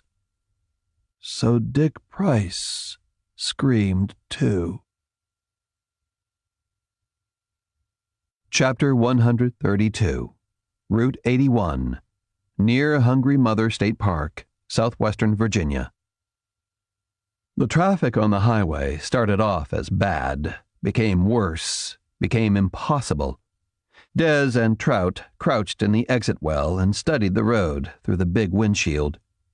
Jake DeGroot was behind the wheel of the first bus, and Des touched his arm and pointed to a small side road blocked by a chain and a sign saying that it was reserved for Forestry Service vehicles only. "There," she said. "Let's get out of this shit. Pull off." "What about the chain?" asked Trout. "Fuck the chain," she said. "Jake, get us out of this shit and I'll deal with the chain." Jake edged the bus that way, but the traffic was jammed tight and moved forward an inch at a time. He hit the horn, got nothing, then jammed his hand down on it in a continuous blare. Still got nothing. Jake shook his head. "It's too tight. There's not enough room." Des snarled and jerked the handle that worked the door, snatched up a combat shotgun, and jumped out. There was a big tundra to the right of the bus, blocking their way. Des used her scuffed knuckles to rap on the driver's window. "Hey, buddy, how about pull off so we can get through?" The driver, a big man with a John Deere cap, refused to even look at her. He had snow-white hair and a mean-looking face. The man riding shotgun was equally muscular and twice as ugly. He felt for the pistol in his pocket. Des tapped again, much harder. "Yo, dickhead, you deaf or something?" The driver raised one hand, forefinger extended, and still didn't look at her. "Des," called Trout as he stepped down from the bus. "Be careful." Des ignored him.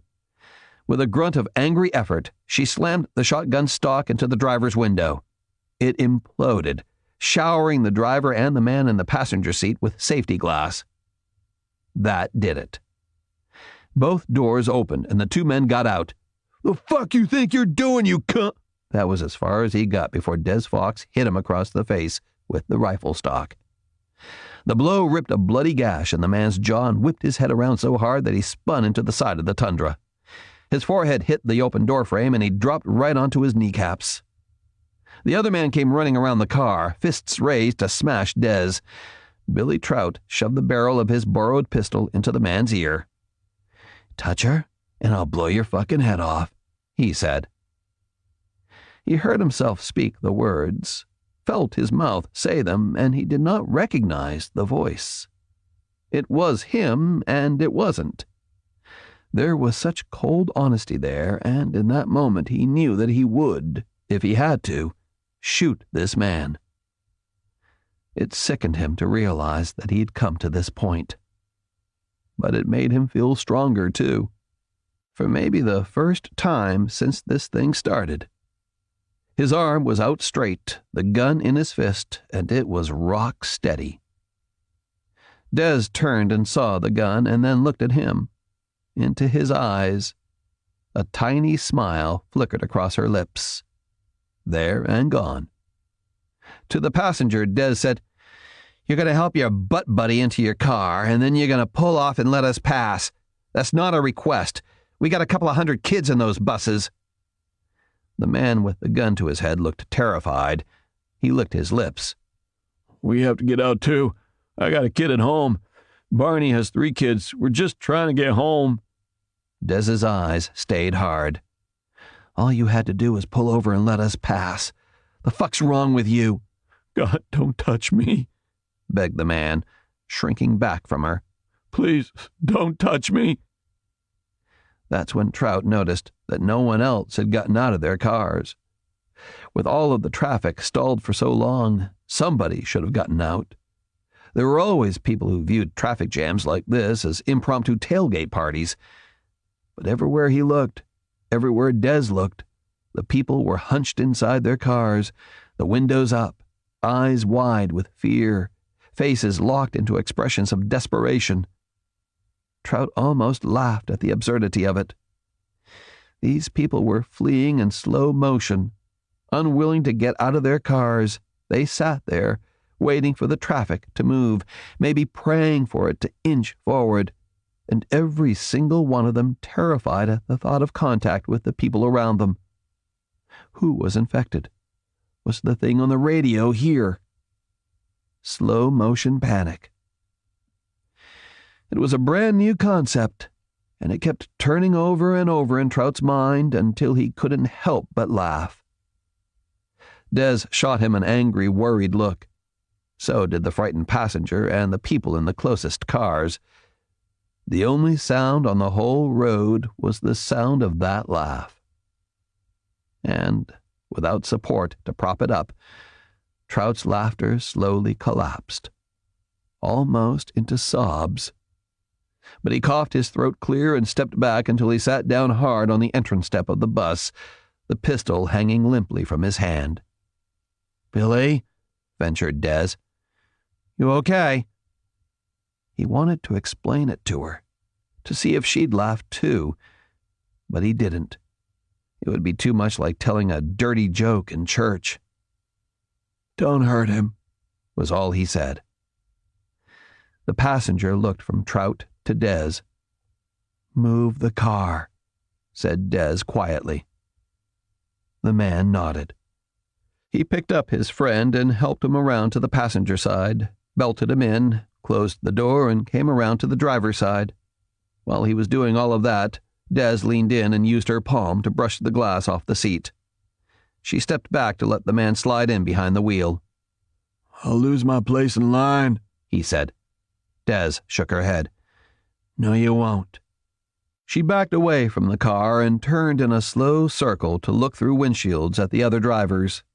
The shotgun was in her hands, barrel sweeping along at the level of headlights and grills. "We're getting off this road," she said, pitching her voice very loud. "This car is going to pull off to let the buses out. Anyone else in the way needs to do the same. Once we're out of here, you can all fill in, but the cars that move get their places back." Trout thought it was one of the most surreal things he'd ever heard. It was like Des was announcing the rules before a schoolyard game of dodgeball. It was all done in an otherwise absolute silence. Des seemed also to realize how absurd it was, and Trout saw different expressions war on her face. Des took a breath and, in her best cop voice, her voice of officialdom and authority, said, "This thing isn't here. No one in these cars is infected. If they were, we'd know it already. You're safe.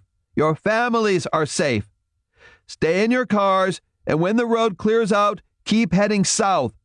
There's a big safety camp in Asheville, North Carolina. Head there. You hear me? Head there." No one said a thing. The windows stayed up. Hands gripped steering wheels. Eyes were fixed on her. "You'll be okay," shouted Des. "Everyone will be okay." Nothing. Not a word. Not a toot of a horn.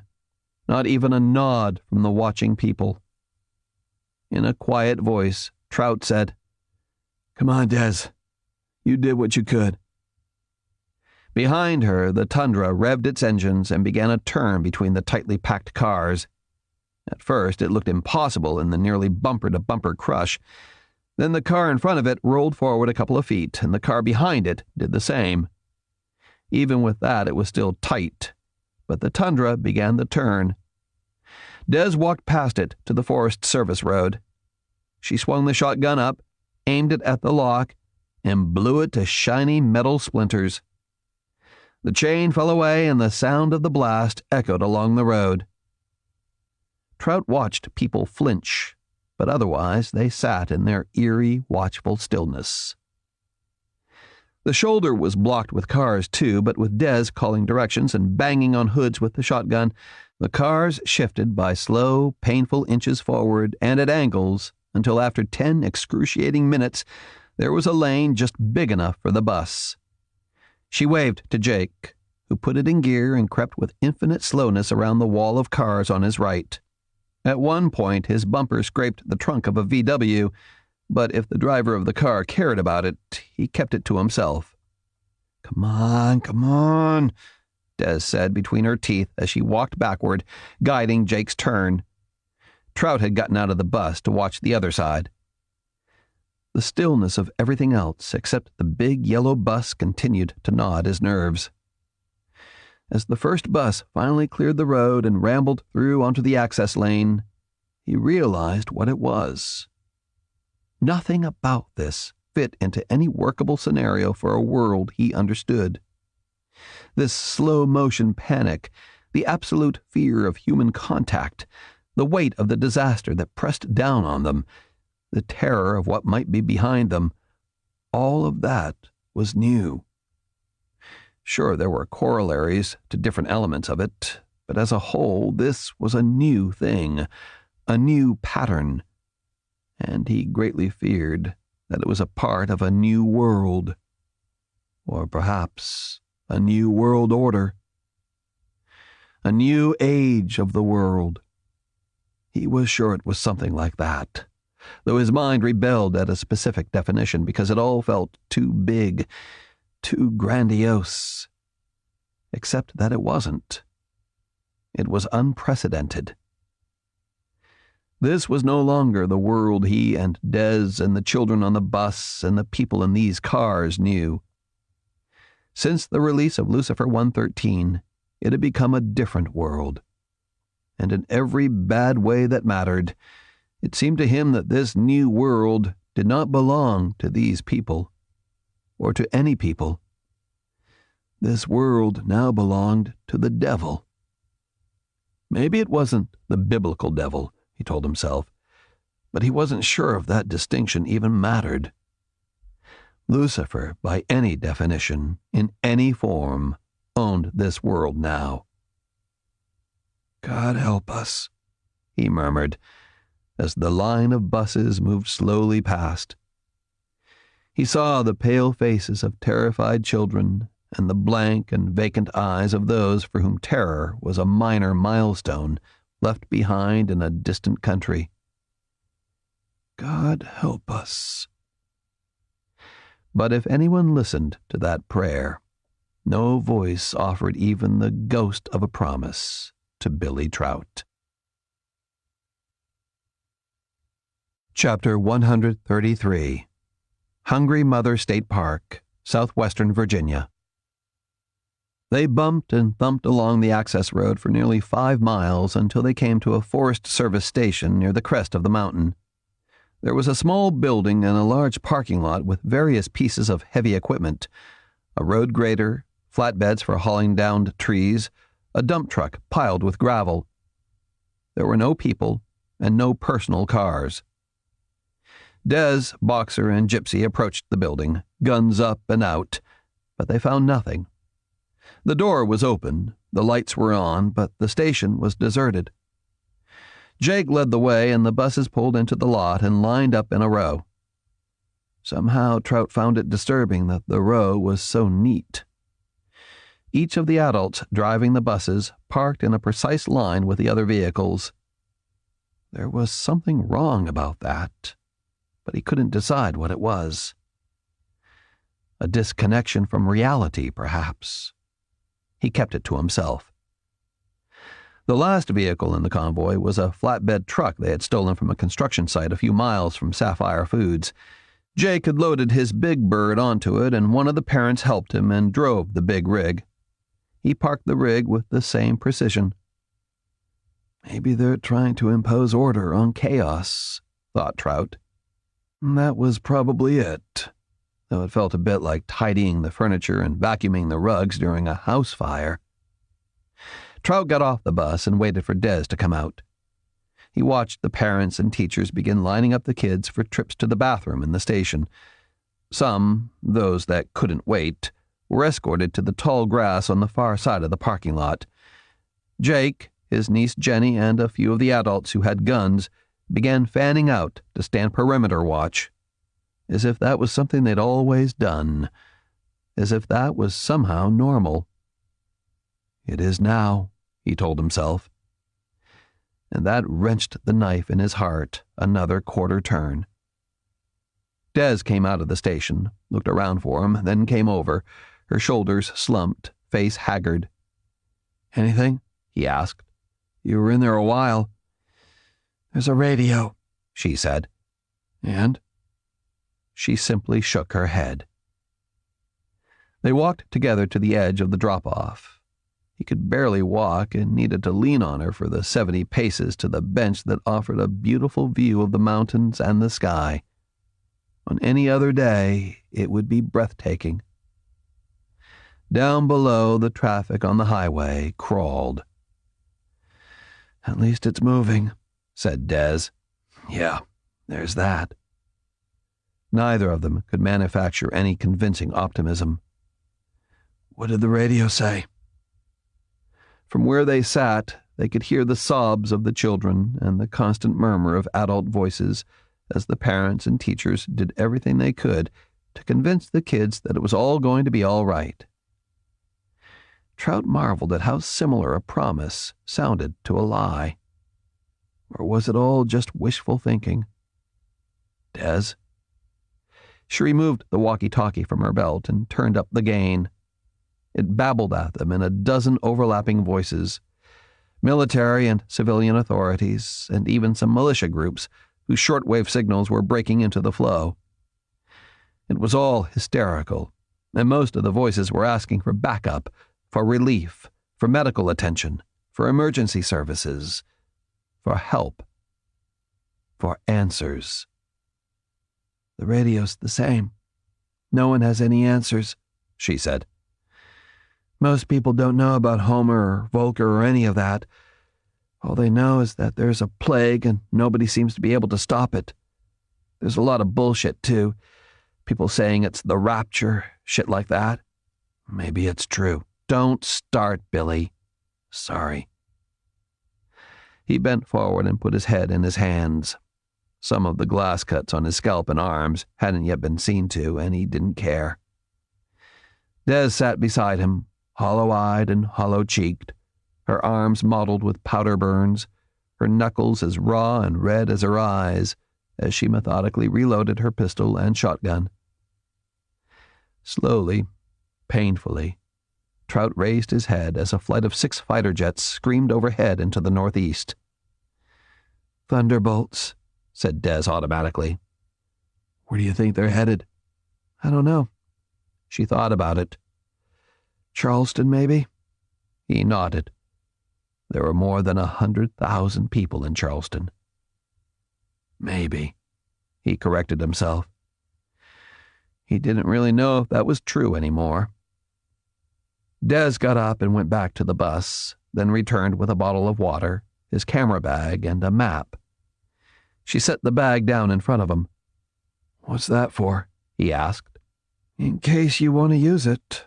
He shook his head. They left it there as she opened the map and spread it out over their laps. He studied her blue eyes for a few moments. He saw so many things in those eyes. A fear so deep that it looked like it was cracking the hinges of her sanity. He saw ghosts in her eyes. JT, the dead children, her colleagues and neighbors in Stebbins, the people who had died on the buses. Each of them had left its specter in her mind, polluting her, driving fissures into her. Trout knew with absolute certainty that if Des had to live on this edge for much longer, she was going to break. Those qualities that made her so strong, compassion, her love for the children, her need to save as many as she could, They were each failures waiting to happen. A person cannot be sustained on a diet of their own failure, even if that failure is not their fault. This thing was so big, so vast, that it even consumed people like Sammy Murrah. What hope did Des really have? He almost took her in his arms, almost made the unforgivable error of offering comfort and a shoulder to someone who was right there at the edge of her control. Billy Trout almost made that mistake, but he didn't. Some instinct stopped him even as he began to raise his hands. It was as if J.T. Hammond stood behind him and bent to whisper advice in his ear. J.T., who was more of a father to Des than her real one had been. J.T., who was, very likely, the best person either of them had ever known. "She needs to be strong," Trout imagined he heard J.T. say. "She needs to take these kids home." Trout took a breath and let it out. "Asheville, huh? That's what Sam said." "Okay," said Trout. "Then it's Asheville." He did not dare ask what they would do if the infection had reached Asheville. That was a war they could fight on another day, if they had the chance. For now, Asheville was a direction. It was far away from Pittsburgh. It was in the mountains, so maybe that would be something. Trout didn't know and really couldn't make any guesses. It was a direction, a place to head to, and that felt much better than having a place to run from. So much better. They heard a sound like thunder and looked up to see more aircraft, helicopters this time, dozens of them, maybe hundreds. Blackhawks and Apaches, and the big cargo choppers, the Chinooks, an armada of the air, powerful, threatening. They filled the sky, flying in waves, heading north, and the clouds seemed to fall back before them, revealing blue skies that offered at least the illusion of promise. Trout wanted to feel hope when he looked at them, but it was slow in coming. "The storm's over," he said, hoping it meant more than a weather report. Des watched the helicopters fly across the clearing sky. "Will it be enough?" Trout asked. Des shook her head. "I don't know." After a thoughtful moment, Des nudged the camera bag toward him. "I told you, I don't—" "You need to file a report," she interrupted. "Why? What's the point?" Des bent and unzipped the case, removed the camera, studied it, and found the record button. She rested a finger over it.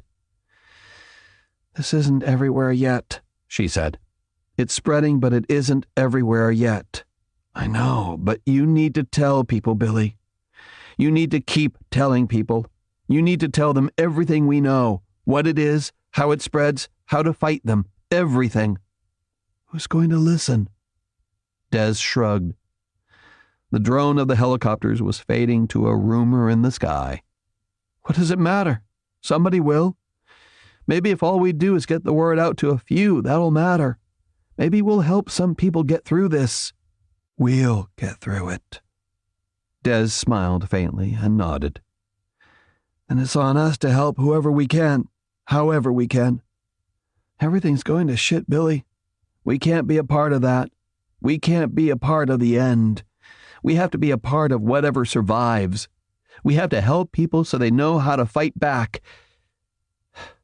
Am I making sense?" He stared at her for several seconds, watching her eyes, seeing the lights deep inside the blue, loving her for this. "Yes," he said. "You're making sense." After a while, Des took his hand.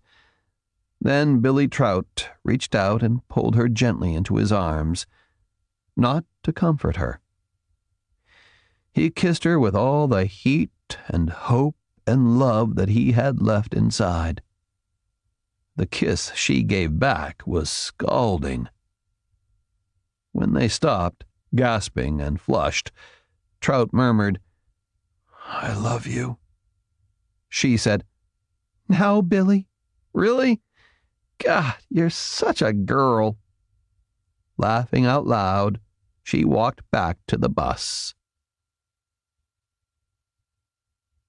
Chapter 134. Sunset Hollow Gated Community, Mariposa County, California. Tom Imura ran, and the night burned around him. The darkness pulsed with the red and blue of police lights. The banshee wail of sirens tore apart the shadows of the California night. The child in his arms screamed and screamed and screamed. Tom clutched little Benny to his chest. He could feel his brother's tiny heart beating like the flutter of dragonfly wings. His own felt like a bass drum being pounded by a madman. Sweat ran down his chest and mixed with the toddler's tears. Tom turned once and saw them. He saw her first. Standing in the window, her arms reaching toward him. She was so pale, so beautiful, like a ghost in a dream. Her dark eyes were wide with terror. Her mouth shaped words that were lost in all the noise. He knew what those words were, though. Just one word, really, said over and over again. Go. Tom ran. He felt like a coward. Tom Imura, the police cadet, tough, top of his class. Tom, the martial artist, with black belts and trophies and certificates. Tom, the fighter. Tom, the coward. Running. "I'm sorry," he yelled. But he was sure Mom didn't hear him. And then he saw the other figure. Paler, larger, infinitely stranger, coming out of the shadows of the bedroom, reaching as Mom had reached, but not reaching for Tom and Benny. Those pale hands reached for her, for Mom, reached for her and dragged her back into darkness. With all of the sirens and gunfire and the pounding of his own heart, Tom could not have heard her screams. He could not have. And yet they echoed in his head. In his arms, Benny kept screaming. Tom screamed too. Pale shapes lurched toward him from the shadows. Some of them were victims, bleeding, eyes wide with shock and incomprehension. Others were them, the things, the monsters, whatever they were. Tom had weapons in his car. His pistol, which he wasn't even allowed to carry yet because he didn't graduate from the police academy until tomorrow, and his stuff from the dojo, his sword, some fighting sticks. Should he risk it? Could he risk it? The car was at the end of the block. He had the keys, but the streets were clogged with emergency vehicles. Even if he got his gear, could he find a way to drive out? No. Buildings were on fire. Fire trucks and crashed cars were like a wall. But the weapons. The weapons! Benny screamed. The monsters shambled after him. "Go," his mother had said. "Take Benny. Keep him safe. Go." Just go. He ran to the parked car. Benny was struggling in his arms, hitting him, fighting to try and get free. Tom held him with one arm, an arm that already ached from carrying his brother, and fished in his pocket for the keys, found them, found the lock, opened the door, popped the trunk. Gun in the glove compartment, ammunition in the trunk, sword in the trunk. Shapes moved toward him. He could hear their moans. He turned a wild eye toward one as it reached for the child Tom carried. Tom shouted in terror. He lashed out with a kick, driving the thing back, splintering its leg. It fell, but it was not hurt. Not in any real sense of being hurt. As soon as it crashed down, it began to crawl toward him. It was unreal. Tom understood that this thing was dead. It was Mr. Harrison from 3 doors down, and it was also a dead thing, a monster. Benny kept screaming. Tom lifted the trunk hood and shoved Benny inside. Then he grabbed his sword. There was no time to remove the trigger lock on the gun. They were coming. They were here. He slammed the hood, trapping the screaming Benny inside the trunk, even as Tom ripped the sword from its sheath. 3 terrible minutes later, Tom unlocked the trunk and opened it. Benny was cowering in the back of the trunk, huddled against Tom's gym bag. Tears and snot were pasted on his face. Benny opened his mouth to scream again, but he stopped. When he saw Tom, he stopped. Tom stood there, the sword held loosely in one hand, the keys in the other. Tom was covered with blood. The sword was covered with blood. The bodies around the car, more than a dozen of them, were covered with blood. Benny screamed. Not because he understood. He was far too young for that. But because the smell of blood reminded him of Dad, of home. Benny wanted his mom. He screamed, and Tom stood there, trembling from head to toe. Tears broke from his eyes and fell in burning silver lines down his face. "I'm sorry, Benny," he said, in a voice that was as broken as the world. Tom tore off his blood-splattered shirt. The t-shirt he wore underneath was stained, but not as badly. Tom shivered as he lifted Benny and held him close. Benny beat at him with tiny fists. "I'm sorry," Tom said again. He gathered up what he could carry, turned, and with Benny in one arm and his sword in his other hand, Tom ran into the night as the world burned around him. Chapter 135. East Compton, Los Angeles, California. "This is Billy Trout, reporting live from the apocalypse." The car sat in the middle of the street, with the radio playing at full blast. All 4 doors were open. The voice on the radio was saying that this was the end of the world. There was no one in the car, no one in the streets, no one in any of the houses or stores. There wasn't a single living soul to hear the reporter's message. It didn't matter, though. They already knew. We hope you've enjoyed Fall of Night, a Macmillan audio production from St. Martin's Press. Text copyright 2014 by Jonathan Mayberry.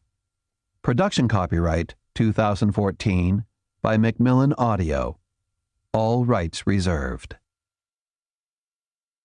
Audible hopes you have enjoyed this program.